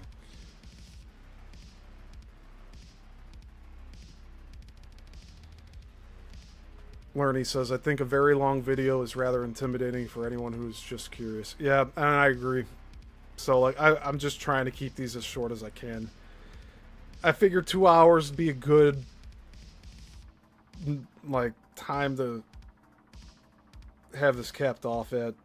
But the shorts, some of them get traction, some of them don't. In the future, I could do like the 20-30 minute highlights of all of these shows. Like, there's just so much I can do with this, but I don't, it all takes time. So I'm gonna end this show today. I appreciate y'all being here. Please remember to like and share and subscribe if you haven't yet. But I am exhausted. I've been doing this for 5 hours today. Probably five and a half, close to 6. But all the content's here for you to look through if you have the time to go through it. And we will get through all of this stuff eventually. And I do plan on having an ending for all of these videos. So it's all gonna really depend on how much shit Tom is talking, right? Seeing him continue to spread lies about me, I have to correct the record. So I've gone 4 months without doing any Let's Talk About It shows. It'll probably happen again like that at some point. But that's why I have my deep dive series. I have my other shows I'm going to be doing soon.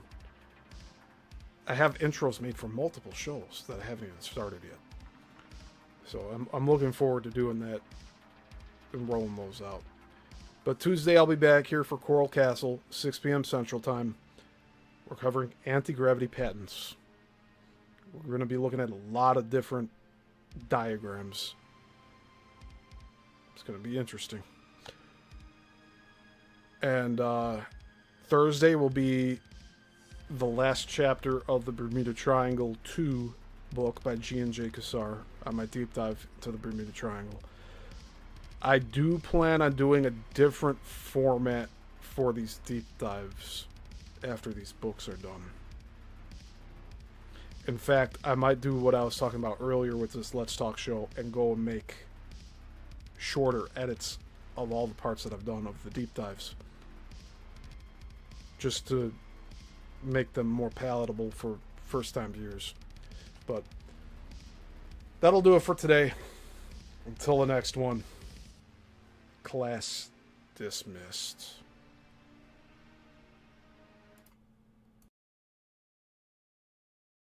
Well, I sure appreciate your presence and your demeanor, and I'm really on the lookout for people that are actually genuine and articulate and have a heart. Because you're a friend, you did the work, you did this. When the right people are calling the shots, and like yourself, you've got these gifts and you've got these stories, you've got these abilities and these projects. That's why people like Stephen Nizzell. It's like, he knew all this. And when I was with that particular person, he was laughing at the death of my son. He was laughing in front of me in my home at the death of the sons. It's like, What? That's a blatant lie. You kidding me? People that make opinions and that they're saying like egotistical things like this, people that make those opinions, you're doing worse than the cabal. You're doing worse than those that are pedophiles harming children. Whoa. You are worse than any of them with your opinions. You're doing more harm than those that are swinging the swords. I'm not out to put anybody down. No one. I don't want to be drawn into so-and-so and so-and-so, and he's putting down so-and-so. No, I don't have time for that. What the is going on here? And so I'm holding this up because I think it's kind of fun. I'm in danger of being ridiculed by a evil snowman. Oh my It's the Nephilim. God! I mean, It's that from the hat, Nephilim. the hat is nowhere else except on Burl Eyes. Facial fur. That's what I'm dealing with. It's like, They're yeah, part of the Nephilim clown bloodline. it's incredible. It's like, yeah. I mean, that's nobody, a nobody player. Pardon my French, but you're an asshole. People like myself. Asshole. We're quick to forgive. We're quick to embrace. We'll be like somebody says, "I'm sorry for, you got me. Let's celebrate." That's how we are. Instantly forgive.